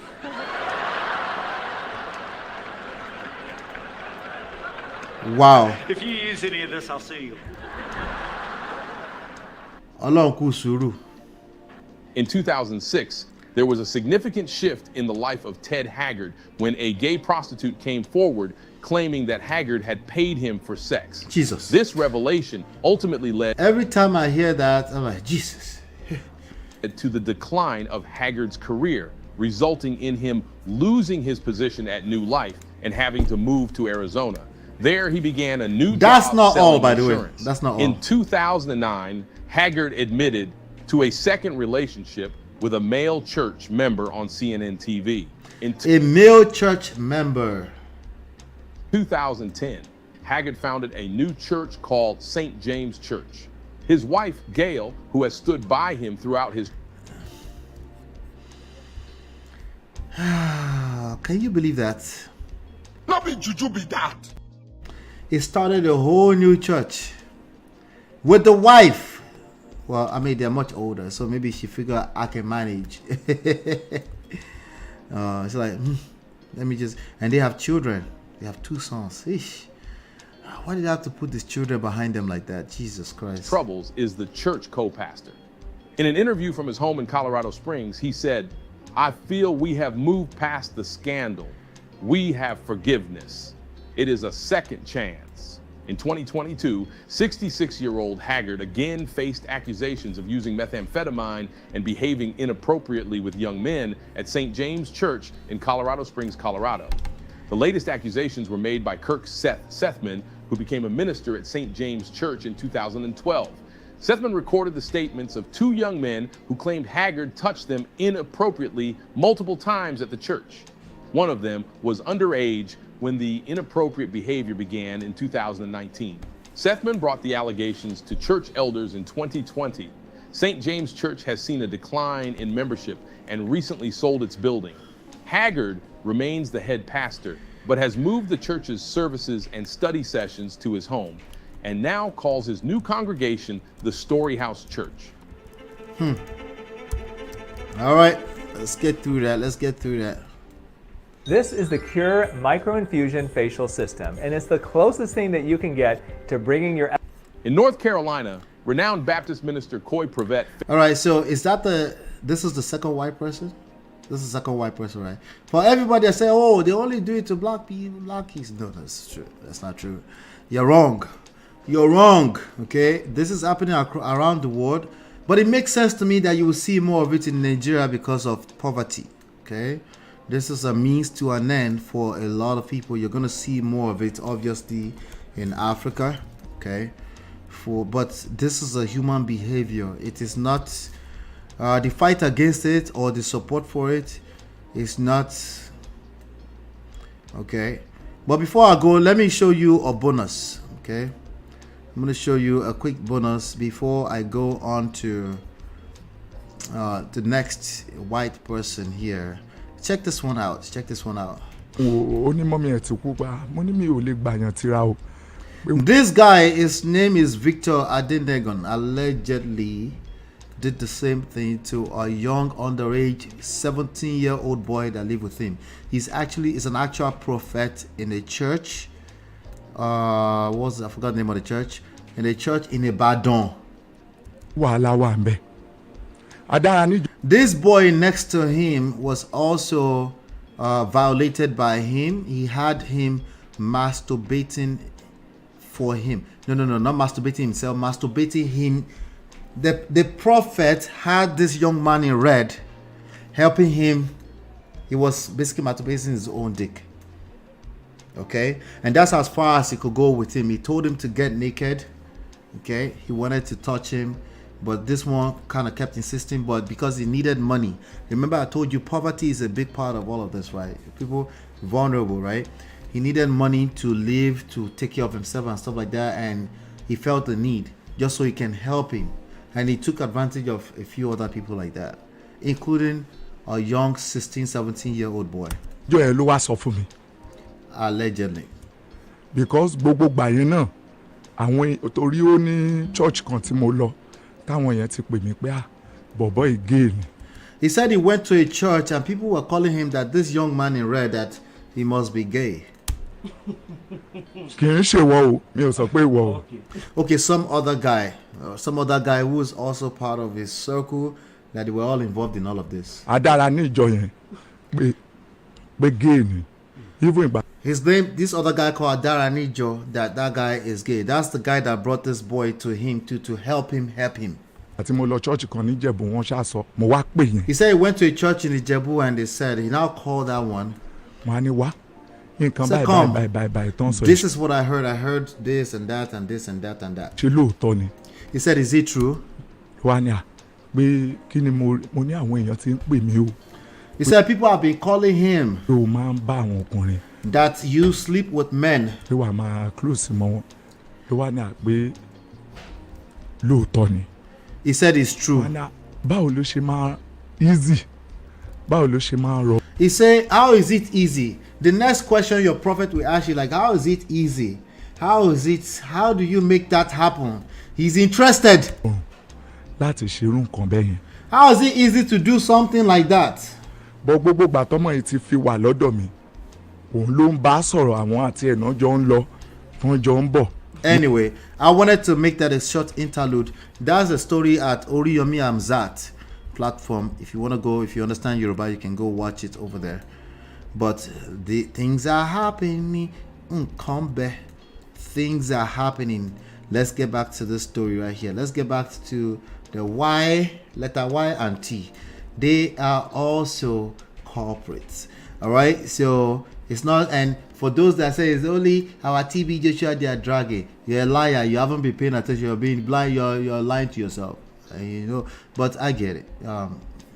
You're hoping to God that this is not the truth. Well, it is the truth that your pastors are also humans.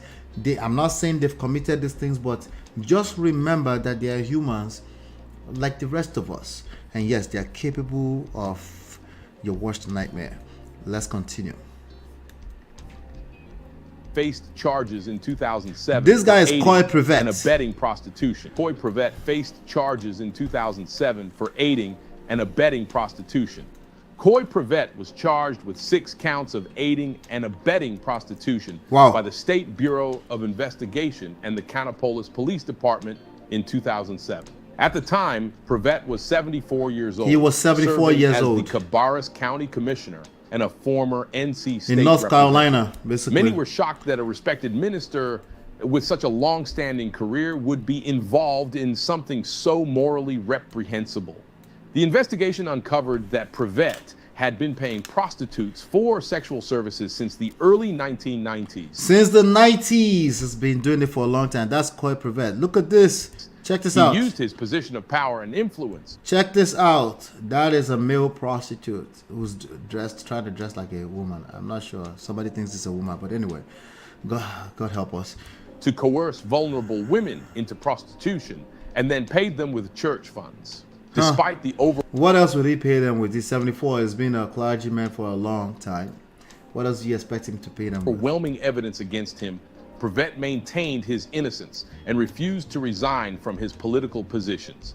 He even continued to preach at his church, claiming that he was being targeted by the media. Does this sound familiar? He claimed he was being targeted by the media. Anytime you hear things of God, they just want to target all of these humans who have the capability of committing atrocities like this too.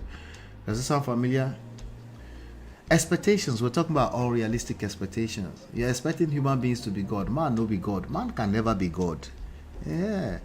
Because the idea of God is perfect, blameless, right?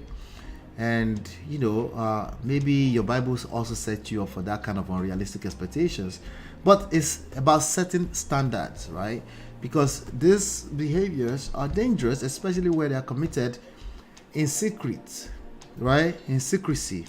Let's continue. And law enforcement, due to his conservative Let me make it a little faster now. Later that year, Prevett eventually pleaded guilty to 6 counts of aiding and abetting. He pleaded guilty, 6 counts. Was sentenced Why? to 1 year They had evidence of probation and 100 hours of community service, as well as a $1,000 fine. He was also required to seek counseling and attend a moral behavior course. The following year, Joe Barron, a pastor at Preston, Another one, Texas, Joe was Barron. arrested for allegedly soliciting a minor. Another Joe Barron one. served as a marriage counseling pastor and was one of the 40 ministers at Prestonwood Baptist Church in Plano, Texas. In 2008, Barron faced legal consequences for solicitation of a minor. It was discovered that he had driven from Dallas to Bryan, Texas, under the impression that he was meeting a 13-year-old girl, unaware. A 13-year-old girl. A 13-year-old girl. Shengbo, are you hearing? Things are happening. Please don't get it twisted. Please. Brain. You're talking about human beings here at the end of the day. Let's borrow ourselves some brain. Your pastor is human. They deserve. By the way, what I'm saying is a double-edged sword. That means they also deserve grace. Don't you hold them to these unnatural standards, right? It is no wonder why, you know. So to the point that they have to get caught like this, and you're still in denial, right? I didn't say TB Joshua is caught like this because it's passed on, right? So we're respecting the dead, but we're saying in general, right? This your expectation is about you. It's not about TB Joshua. It's about you. You have unrealistic expectations. This is what you have when you decide to say things like, why are you judging? No, that's not what you meant. You're disappointed. You're disappointed because disappointment only comes from one source, from unrealistic expectations. That's what you're dealing with here right now. That's the reality of what you're dealing with. Stop the cap. Let's keep going. Let's keep going. We got some more. Some more. That it was an undercover law enforcement official. Condoms, a webcam, and a headset were found in Barron's car at the time of his arrest. Another one. Tony Alamo. FBI agents raided the Tony Alamo Christian Ministries headquarters Tony in September 2008 Alamo. in connection with their... Another Oyinbo. How many Oyinbo so far? How many Oyinbo? Majority of them have been Oyinbo people so far. You notice? Right? You notice majority of them have been Oyinbo people. The first 3 people we covered, they are black people. Jermaine Simmons, Chris Hill, Dietrich Harding. But ever since Ted Haggard, we have Ted Haggard, we have Coy Prevett, we have Joe Barron, and now we have the 4th Oyinbo person. Listen. Their investigation into child pornography. This action was taken child pornography after the mayor of Fuke, Arkansas, received complaints from former members of the ministry regarding allegations of child abuse, sexual abuse, and polygamy. Crazy. Tony Alamo, leader of the Tony Alamo Christian Ministries, was convicted in 2009 on multiple counts of transporting young girls and boys across state lines for sexual activities and pornography. Wow. He was subsequently sentenced to 175 years in prison on November 13th. 175 years in prison. For those of you that said Faye Daniels, that was too harsh. It depends on other circumstances around it. If they feel like they're dangerous to children, because they mentioned a 19-year-old in that Faye Daniel stuff. I don't know what they have. They also were hiding some names, but it was basically the state against him. That's why he didn't know who was suing him at first. Yes, you might just gather life imprisonment. 175 years, right? There you go. Tony Alamo. I wonder if he's still alive. 2009. George Allen Reckers, a far-right Christian leader known for his anti-homosexual beliefs, was caught with a male escort at Miami. That's another one. People that have loudly spoken against this behavior, right? They tend to be the most judgmental too. This one, Tony Alamo, I think, passed away in 2017. He says on the records here. I don't know if it's the same guy. I think it's him. All right. The point here is that your pastors are humans. That's the reason why you need the fruit of the Spirit. You need to be observant of fruit of the Spirit. You can't just because they healed your leg say that is it. You don't care. Terrible. Okay, you're ignorant if you say things like that. Okay, let's keep going. International Airport in 2010. George Allen Reckers was photographed at Miami George International Allen Airport returning from an international trip Reckers. with a 20-year-old gay male prostitute known as Rent Boy. Given Rent Reekers' Boy. strong anti-gay stance, his decision to hire a homosexual escort as a travel companion caused a scandal. Initially, Reekers claimed the escort was there to help with luggage, but later... Of course, he lied at first. George Allen Reckers. He lied at first. He said it was there to help stated on luggage. Facebook that he spent time with sinners to help them. And then he came back. He spent time with sinners to help them. Does that sound similar? It sounded awfully too similar. Why? Because human beings have patterns. I keep telling you. You just have to pay attention. Okay. Court later claimed in interviews that Reekers had paid him for daily nude massages, including genital touching. Daily nude massages. That's what that young man was giving that man, Victor Adenego in Ibadan. Daily nude massages. Right? That is wild. The incident raised questions about the hypocrisy of public figures. All right, so finally we have another black person, right? So Tony Alamo was the fourth, George Reckers is the fifth. But finally we have another black person. You guys remember this guy, Bishop Eddie Long, right? Who eventually he was sued. I think it was a civil lawsuit, and I think he settled. He denied, but he settled. Shout out to Didi. Let's continue. Bishop Eddie Long faced accusations of inappropriate sexual relationships with young men. Despite these serious allegations, even the stand in the post, Jesus Christ, I don't know. There's something that I don't have any empirical data, but that stand in that post you just looked at in the bathroom, Jesus Christ, who does that? Back then too, men take selfies now, mirror in the bathroom. Men do that now, but back then, that's kind of weird, huh? Long held onto his leadership position in the New Birth Missionary Baptist Church. 4 young men have accused him of sexual exploitation, but he remains defiant, refusing to vacate his esteemed position.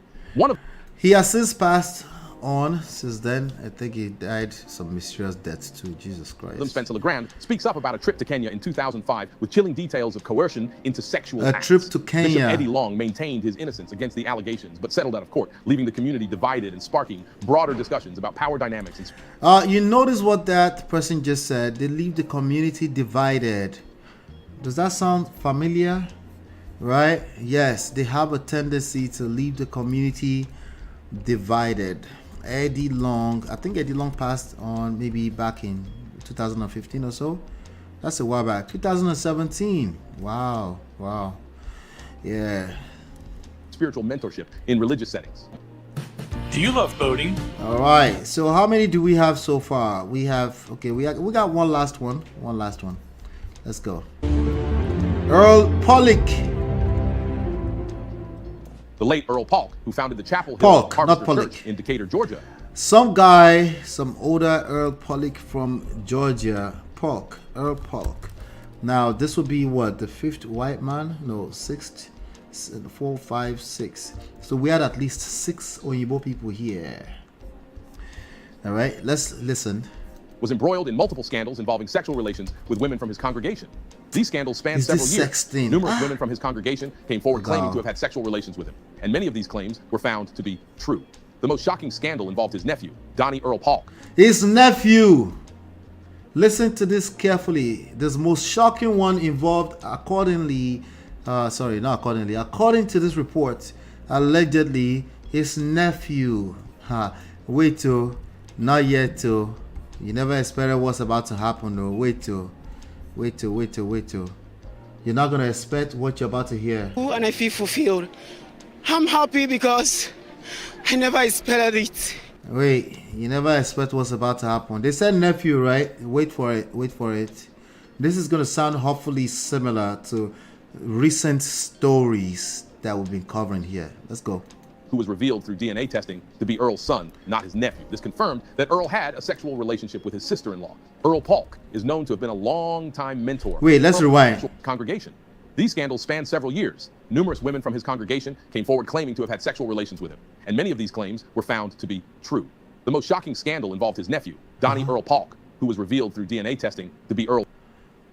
Through DNA testing, they found out that he was, in fact, not the nephew. This young man was, in fact, his son. He shock you. There's nothing new under the sun. Nothing new under the sun. No, your pastor wasn't the first. Your prophet wasn't the first. Okay? This is why we keep telling you. You act like it's the first. They want to tackle the church. It's the end times. This has been happening even since the Bible days. Okay? His son, not his nephew. This confirmed that Earl had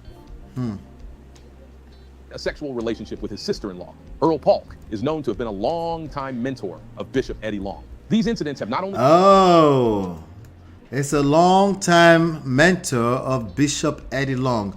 You now see why we can't just say they've passed on, it should be the end of it. No, they've mentored, they're influential, they've mentored a host of other people. Sometimes they call them disciples. Sometimes they call them wise men, right? What do you think they trained them? Yeah, the idea that we're just going to forget this. No, we're going to respect the dead. But they have a legacy that's left behind. They have a monstrous behemoth of an organization, right? And just to make sure that they are clean, don't you think they should be investigated? Don't you think so? Just to make sure, right? Or at least they should be looked at, just make sure, you know, that nothing funny is going on, so they can keep carrying on the good deeds of their mentor. If you claim that those are good deeds, that's all we're saying, right? All these people, all of them, this is real. This is real. All right. So they all start in a certain type of way. There's also patterns in how they tend to start. There's also patterns you can pay attention to.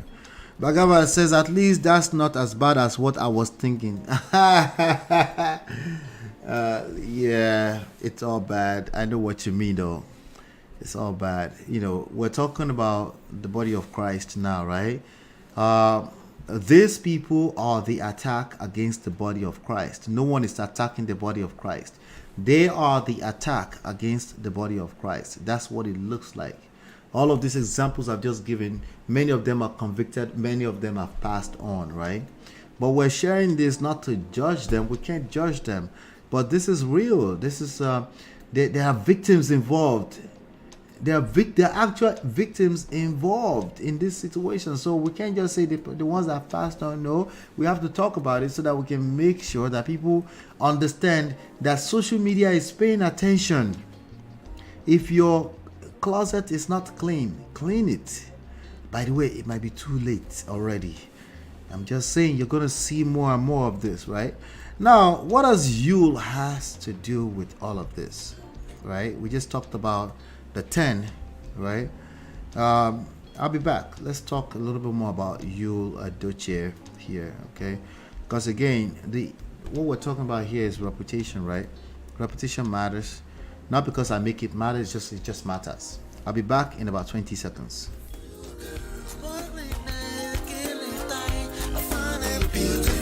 Girl, it's your love that I've been missing. I miss all your hugs, your touching and kissing. Make love on the floor, the couch in the kitchen. One love enough, we done enough. All right, so Tigbe Fanle, if I tin share. I don't know how to say that in English. Yule is just getting started. Yule already had his first miracle. Miracle, no they tire Jesus, right? He already had his first miracle. So I thought, we're gonna see some patterns here, but I'll let you decide what the patterns are. Okay, that's what I actually want to do with this. I want you to decide what the patterns are.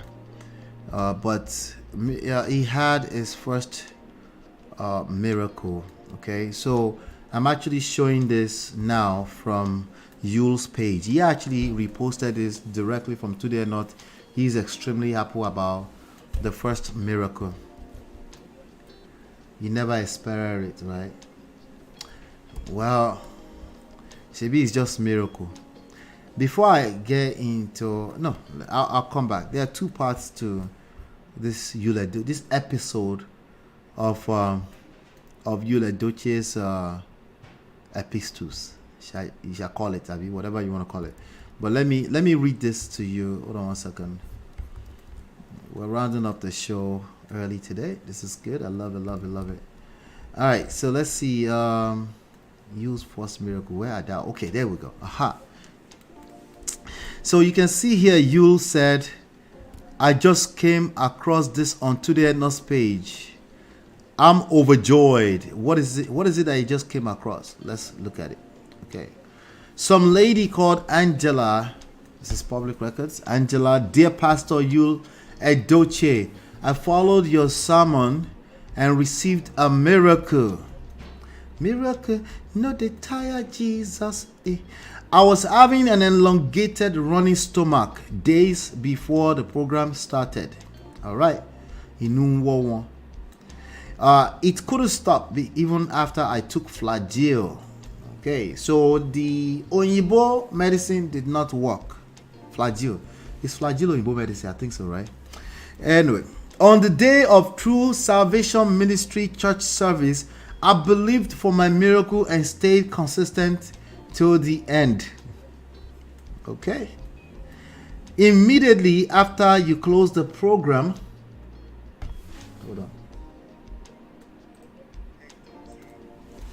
Immediately after you closed the program, lo and behold, the purging stopped. You can't make this up now. Let's stop the cap. You can't make this up. You think she made it up? It's the internet, isn't it? Anyway, lo and behold, the purging stopped. It was an instant miracle. I'm proud of True Salvation Ministries. Please continue the service and open a physical branch too. God bless you, Zaddy. Is this a Zaddy or Daddy? That's a good question. Daddy or Zaddy? Which one does she mean? Anyway, let's look at some of the comments. This is directly on Yule's page, right? So he said, I just came across this on Today or Not's page. I'm overjoyed and I give God all the glory. I'm not surprised because God told me he would do great things through me. Not for my glory, but for his. This is just the beginning. This coming Sunday, our program will be explosive. Don't miss it. Thank you, Lord. God bless you all. Love always. All right. Pastor Yul Edochie is on a roll. Okay. Testimonial is everything. Now, come on. Now. If you're selling anything, you better have testimony. Anyway, Pastor, I was also healed maritally. My husband's second wife fainted as you were praying. Hallelujah.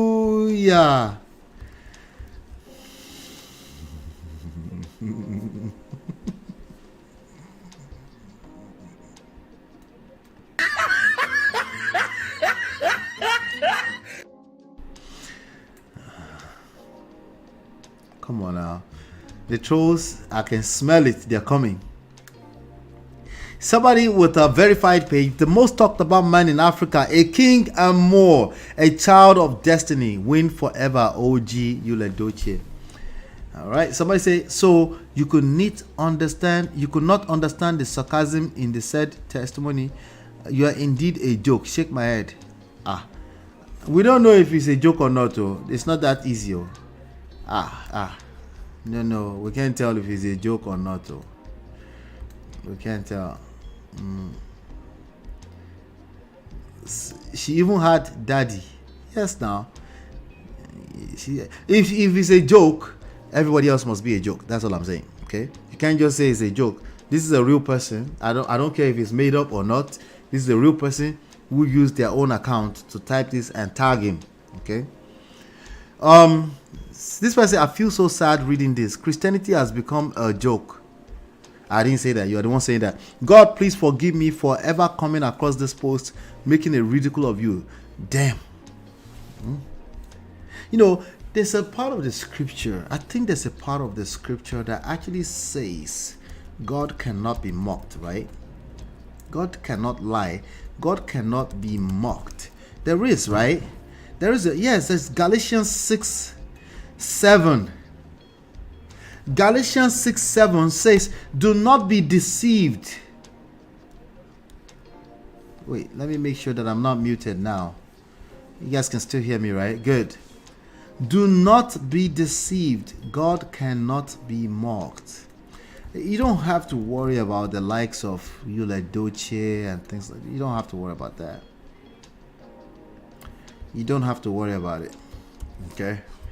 Don't be deceived, okay? I know a lot of people have the fear, that's why I ask you, all you have to do is just worry about your own relationship with God. That's all you have to do. Shout out to Yes TV, I see you. All you have to do is just have your own relationship with your God. If you do have that, you won't be worried about Edochie dragging your God in the mud. You can just laugh with the rest of us. Laugh with him, laugh at him, all of that, But if you think this testimony, this screen of a testimony is a lie, you're going to have to say everything else is a lie because you don't have proof, right? You don't have proof now. But anyway, this person say, stop mocking God. I'm shocked at your behavior lately on social media. I just a shame for you. It's not necessary. Content. Yes, so glory. Somebody say yes, so glory. Somebody say at this point, Yul is a goner. There's nothing left as he has nothing to protect again. Empty. I don't see it that way. I don't see. It's not the end of the story yet. Why would we say that? All right. We can see this. Okay, his personal story up to this point is a joke. We can say that. Okay, we can say that now. I've been a Judy type with another. People have been saying that like Judy typed it. What about the video he did where he preached his first sermon? Was that Judy also? Maybe you don't see now. You can't keep saying I've been a Judy. I've been a Judy. Judy is absolutely a good supporter of this behavior. That's all you can prove. You cannot prove that it's Judy doing it. Okay. Somebody said, "Wow, Lord," and then somebody said a third wife is the one who posted this. Anyway, we're talking about how did we end up with Yul in this story? The called or flawed. Called or flawed. They're all flawed. Regardless. So you get to decide if they are called or not. They are all flawed. We are all flawed. Obviously flawed. Let's be careful. None of us, hopefully by the grace of God, are pedophilia, right? But I'm just saying, we're not perfect. We're all flawed. Particularly to great extent. We don't know what you do behind your closed doors, right? So the only question left is, are they called? Right? Are they called? So let's keep going. Let me see here. You laugh in Spanish. How do you laugh in Spanish? Like kai or ki. Let me tell you something. If you don't have a relationship with your own God, you're a joke. Never mind that Edochie is a joke or not. If you don't have your own relationship with God direct, okay, if you are in this internet street, I don't care who your pastor is. I have my own daddy Gio. Have you ever? How many times have you seen me mention his name? Okay. If he does something great, I will highlight it. I will say great man of God. If he does something negative, I will just shut up. I won't be out on the internet defending him. He's stupid now. They are just men like the rest of us. If your mind cannot comprehend what allegations came against your pastors, shut up at least. We don't want to hear touch no man anointed, all that nonsense. That's all nonsense. Because that's not working. Your anointed has been touched precisely.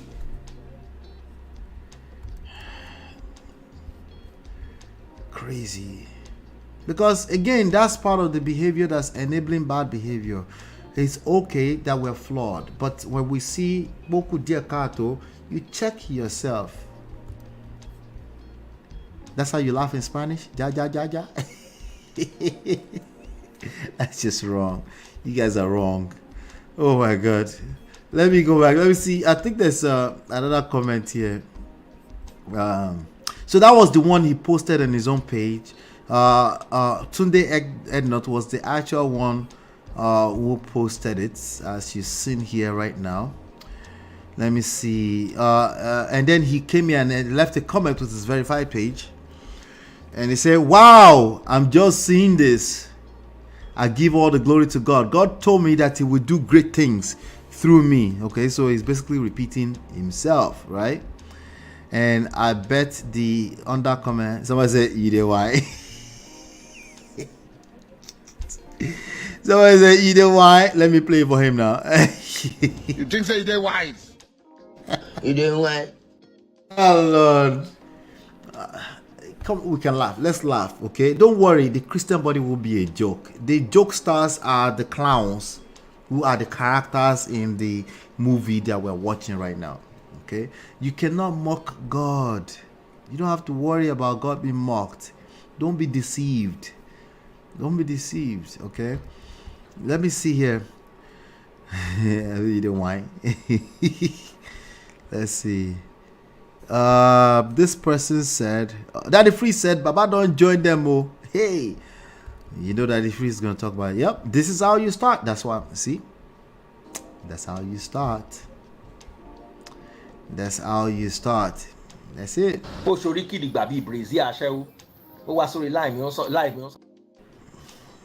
That's how you start.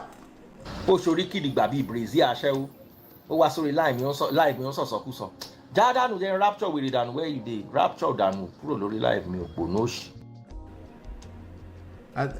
Okay, yeah. YouTube is not for the weak. No, it's not. Shout out to Brother Ben. I thought I saw your comment. Daddy Freeze is Baba don't join them. This is how it starts. You're taking random screenshots, unverified screenshots, and you're calling it a miracle. Who is the joke? No, it's not God, it's you and all the ones that are defending ministers of God on the internet. They are the joke. Okay. Coach Wilfred Asukwo, who is a regular visitor at Daddy Freeze. I'm a fan to Wilfred, by the way. He said, who asked you? I don't know what that means, Baba. What do you mean? It's miracle. No, they tired Jesus. Anyway, Ifunaya said, hidden truth is that it's not the pastors that heals. It is our faith that heals. This one is whiny too. You they use your function to play. I can't. I don't know how to. Stop the cap. He didn't truth score. He didn't lie, me. Just like the wife of Pastor Jerry, anytime I join her Thursday midnight prayers, good things happens the next day. Okay, you just want to promote Jerry's wife. But I cannot say that about the husband, even as he know that the husband is more powerful. What?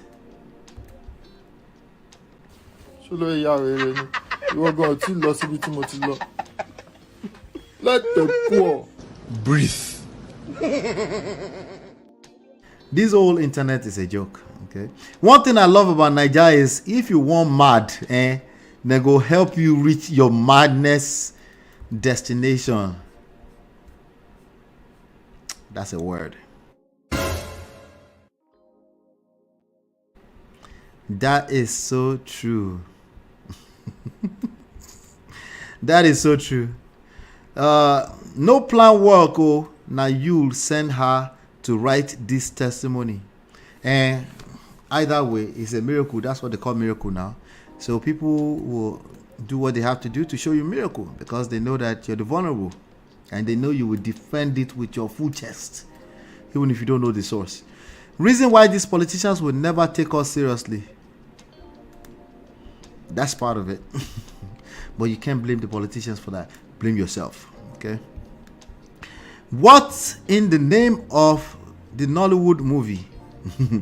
Bishop Yul, when is Mommy Gio starting counseling for women? Somebody said, I would rather go to Oba Solomon Agbaye's church. You guys know who Oba Solomon Agbaye is? This guy right here. Are you playing? What type of playing is this? This is playing. Why That's Oba Solomon Agbaye right there. All right. I will probably categorize. That's the same category. Like probably the same denomination right there. You know, Oba Solomon and YUL'S Edochie. You they use your function to play. Anyway, please, so don't play with your future. Have a direct relationship with God. That's my advice. It is an advice. With my full chest, have your own personal relationship with God. Okay, your own God, not the God that is being prescribed by other people for you. Okay. Be careful who you follow. Be careful your idea of God. God is not a person. It's not persons. God is spirit. God is love. Okay. No pun intended. I know that Yul preached about love on his first sermon. If it doesn't match the action, it's a waste. Oh, it's a joke. All right. So if it doesn't match the action, it's just a waste. It's a joke. All right. So let's be careful. Let's be guided in this street of the internet. Let's be guided as we move forward. I'm telling you, you're going to see more of them coming down. Okay. And you see more clownish behavior. You see jokes all here and there because they tend to go viral more. But I want you to pay a little bit extra attention to where the lessons are, because this is the state of humanity. Okay, Christian body is a joke. You see, the Christians say they are attacking Christians, but they are the joke, and they are the one attacking Christianity themselves. There's confusion everywhere. Okay, so some people say it's a sign of the last of the end times. Maybe, I don't know. But one thing I know is that it's the end time for everyone every day. You never know. Nobody is promised tomorrow, right? So let's get our ish together. I've got a couple more. I'll be right back in 20 seconds.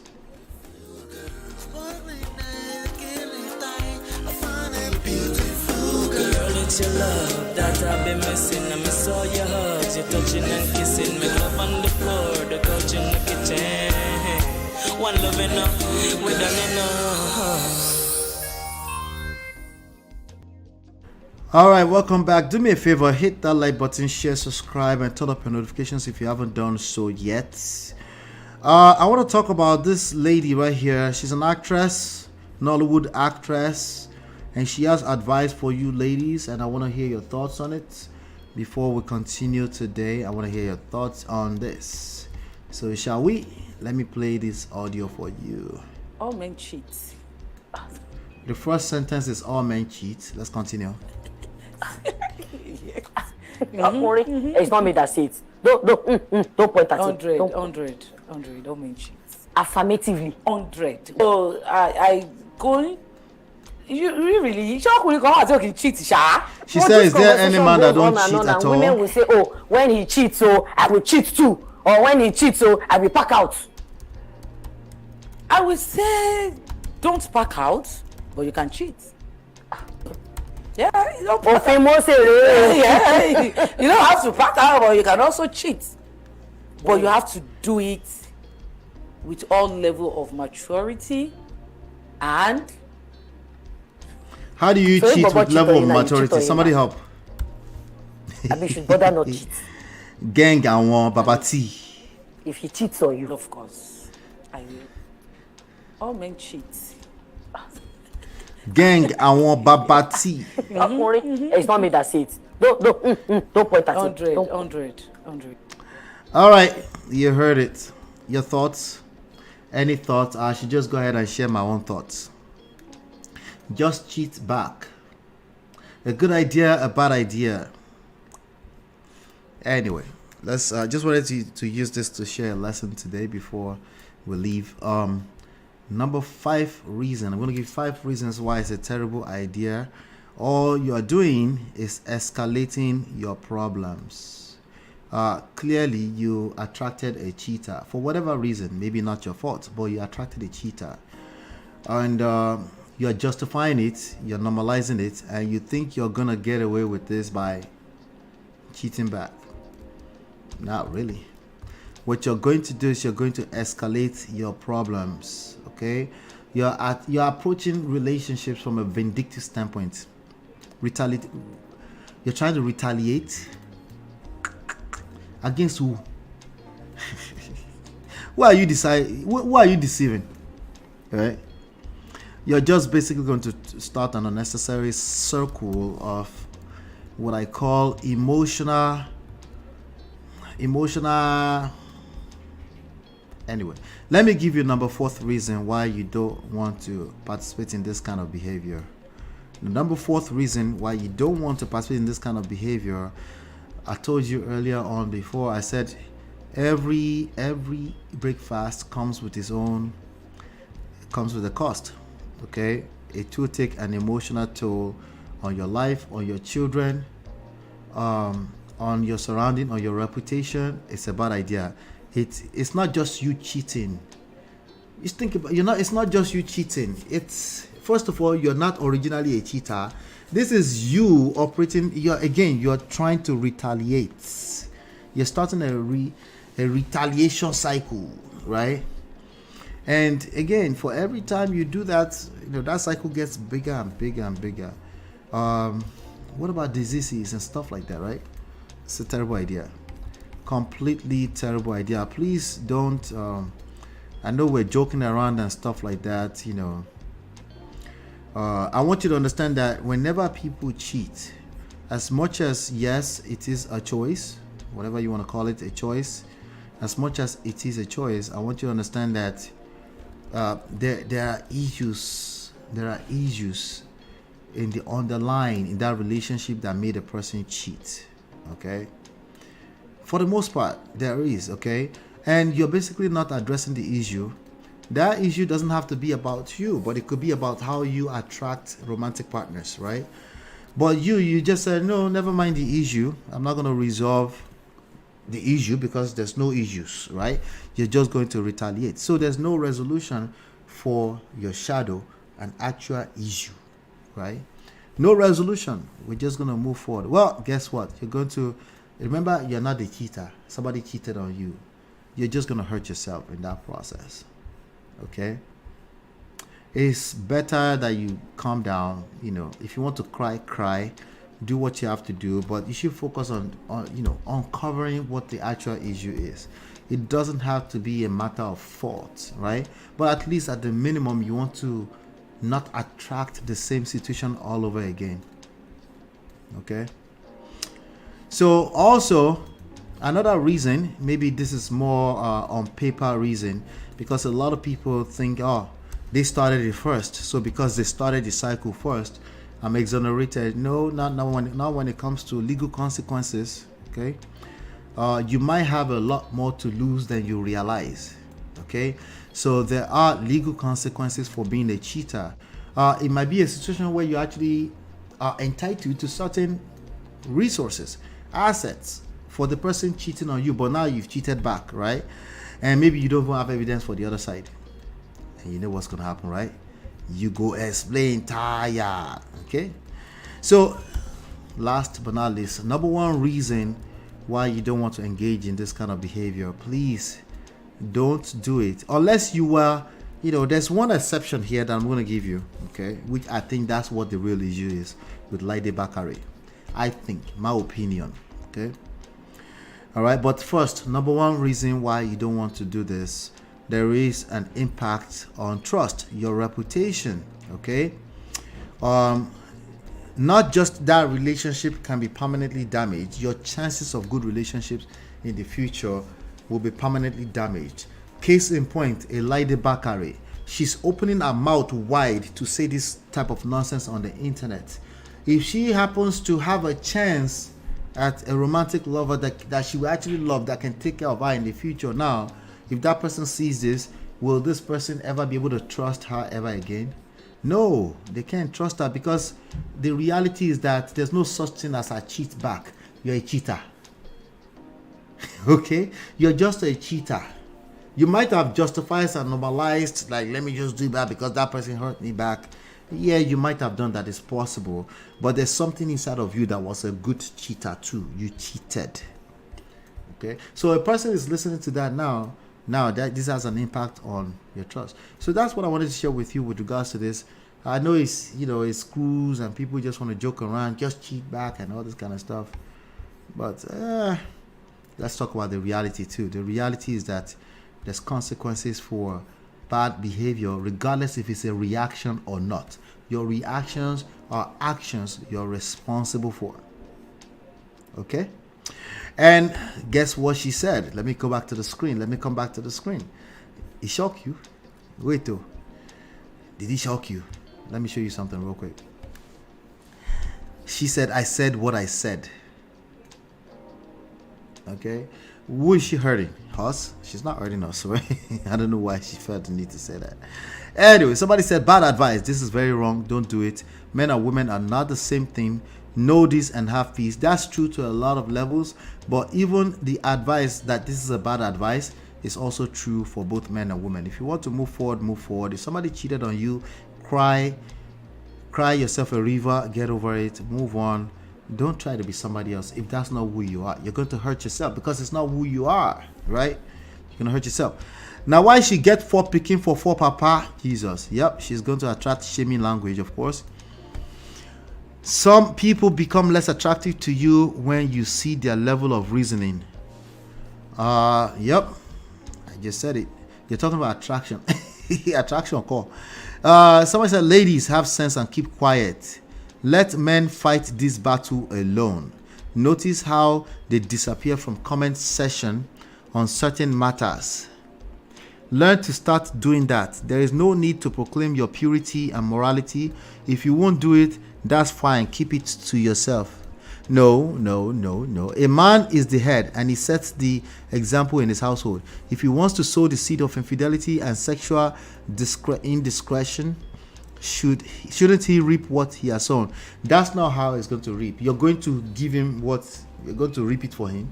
You see how stupid that sounds already? I'm not even going to address that. Anyway, can we leave men and talk about survival in Nigeria at the moment? Another angle. Not all men cheat. Don't downplay the decent man's effort, please. Good point.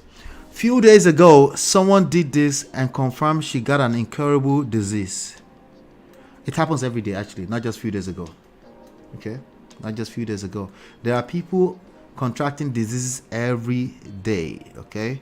So, consequently, she would be on medication for the rest of her life and could be... See, when people are asking you to have one partner, right, that you can build... Like the story we covered earlier on with the Thai honor, you go back and listen to it again. You will hear lessons around this where you just know you're not competing with anybody. You're not trying to be the best or the better cheater. That sounds stupid. Just think about it. If you're a cheater, you're a cheater. But you want to be a better cheater because somebody cheated on you? Why? Why not? I already gave you 5 reasons. But I'm just saying, come up with your own reasons. It just doesn't make any sense. Even entertainment sense, it doesn't. It's not funny. Somebody said, shall I check their marriage record before taking their advices? That's a good point. Most women that accept cheating partners do this secretly. That's what I said the last time we covered this kind of series. When you hear women say things like, all men will cheat, she's saying what that woman will cheat on you. Women that say things like all men will cheat are basically concluding that I will cheat back if it comes down to it. No, she's not going to cheat back. She's a cheater. It's not normal. It's not normal. Why would you even have to abandon a man for cheating when you both can apologize later on and blame the devil, then pray and move on? Simple. Another angle. And last but not least, we just have to guard our hearts this period, because a lot of toxic teachings and talks are flying about on social media. What's this one, for God's sake? All right, so I'm gonna say this. If you're liking what you're getting here, you think there's value in what we're doing here, that we're doing the Lord's work, please share. Okay, take some of the smaller versions and also share them. Okay, take some of the smaller versions of these videos and also share them. Okay, let me see, I'm looking at the time. All right, let's round up with one last story. I'll be back. Okay, some of you, let's see. All right, yeah, I'll be back in a second. Hit that like button, share, subscribe, turn up your notifications so you're notified whenever we go live.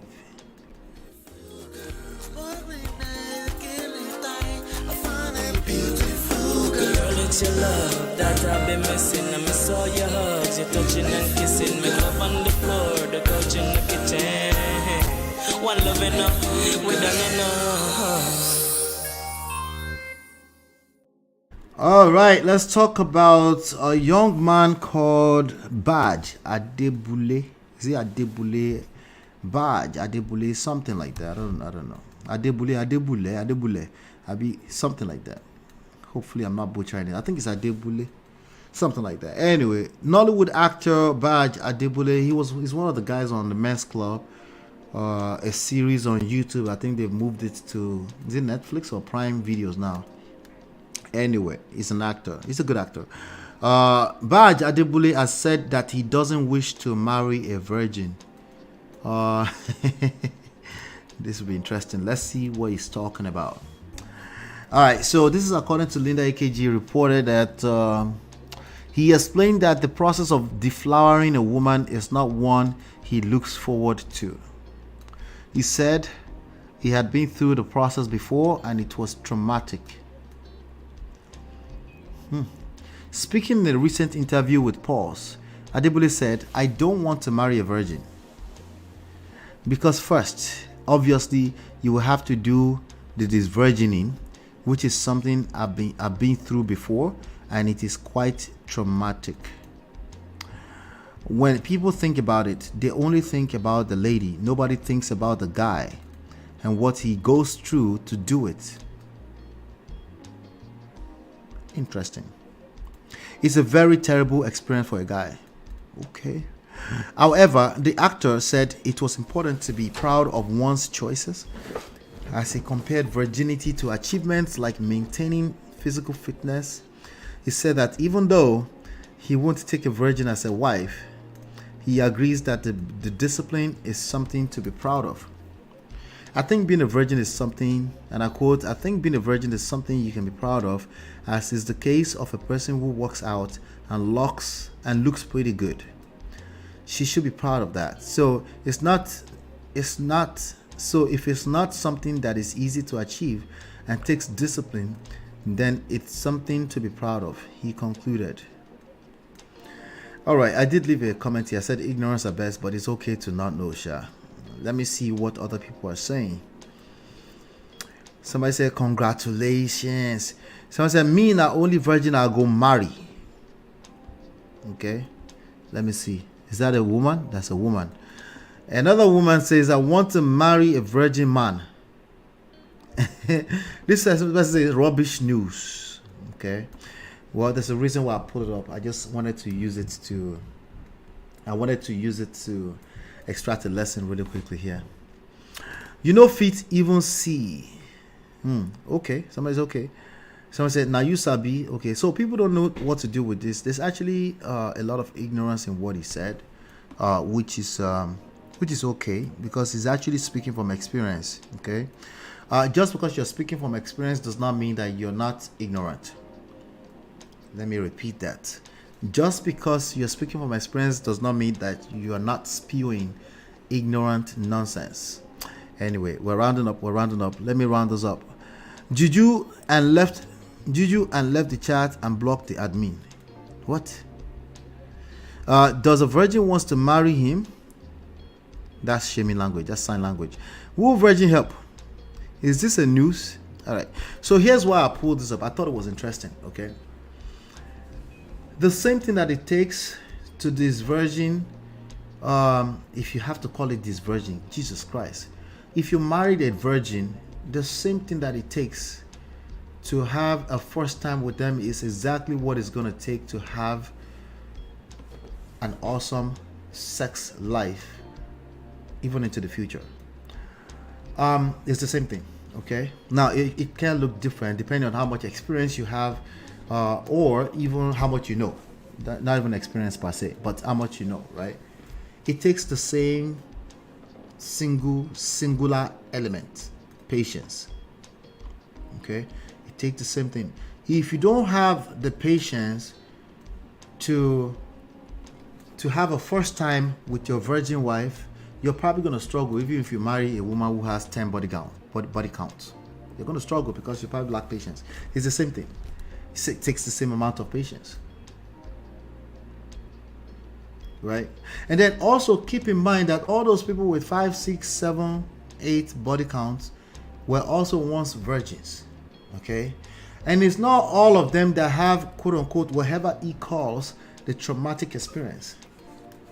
Okay, in fact, contrary to popular opinion, there are a lot of people who are virgins who actually had good experience their first time because they happened to be with somebody who had a game of patience, right?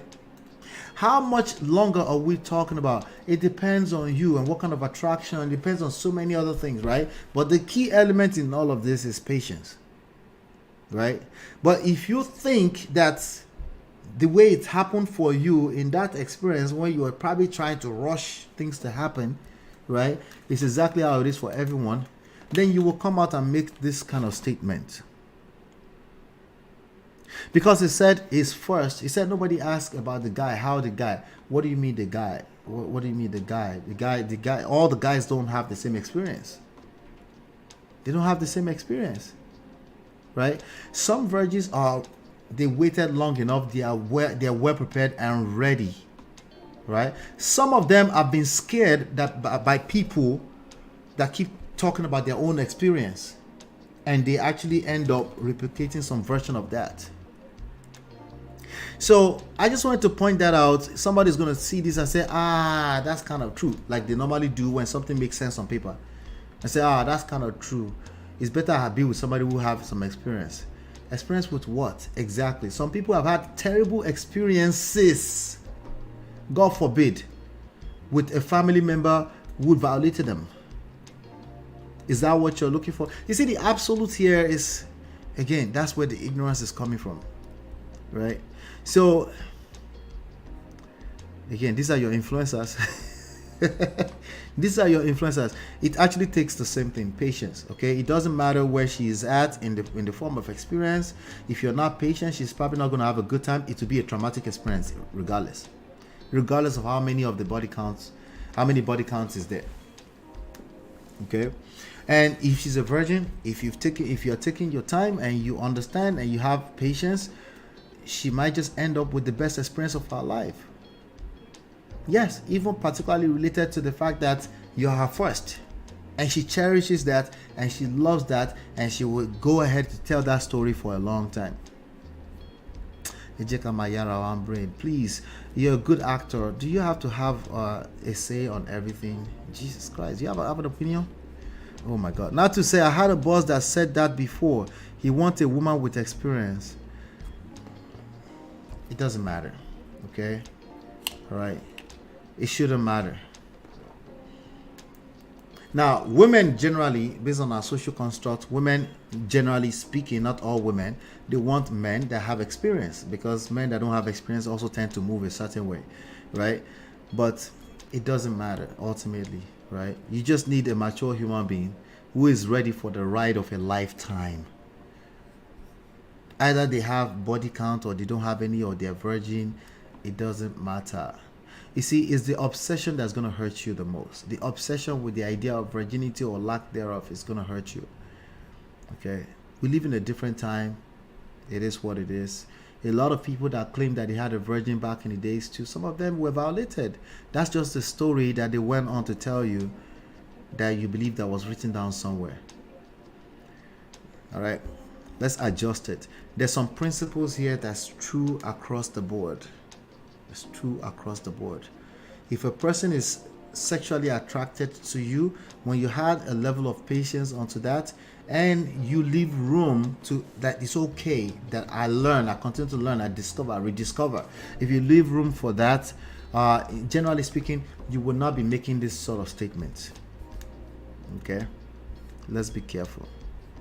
All right? Anyway, that's all I have for today. I have we do have one. Okay, tomorrow is Thursday.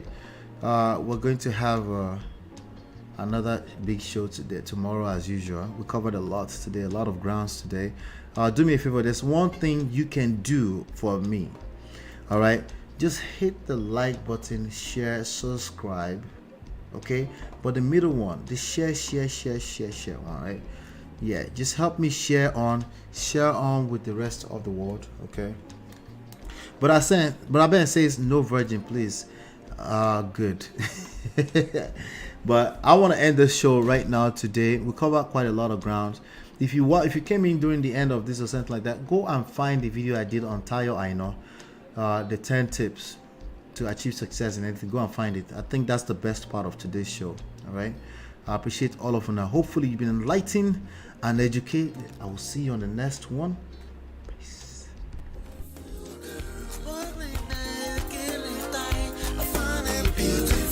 Girl, it's your love that I've been missing. I miss all your hugs, your touching and kissing. Make love on the floor, the couch in the kitchen. One loving up, we done enough.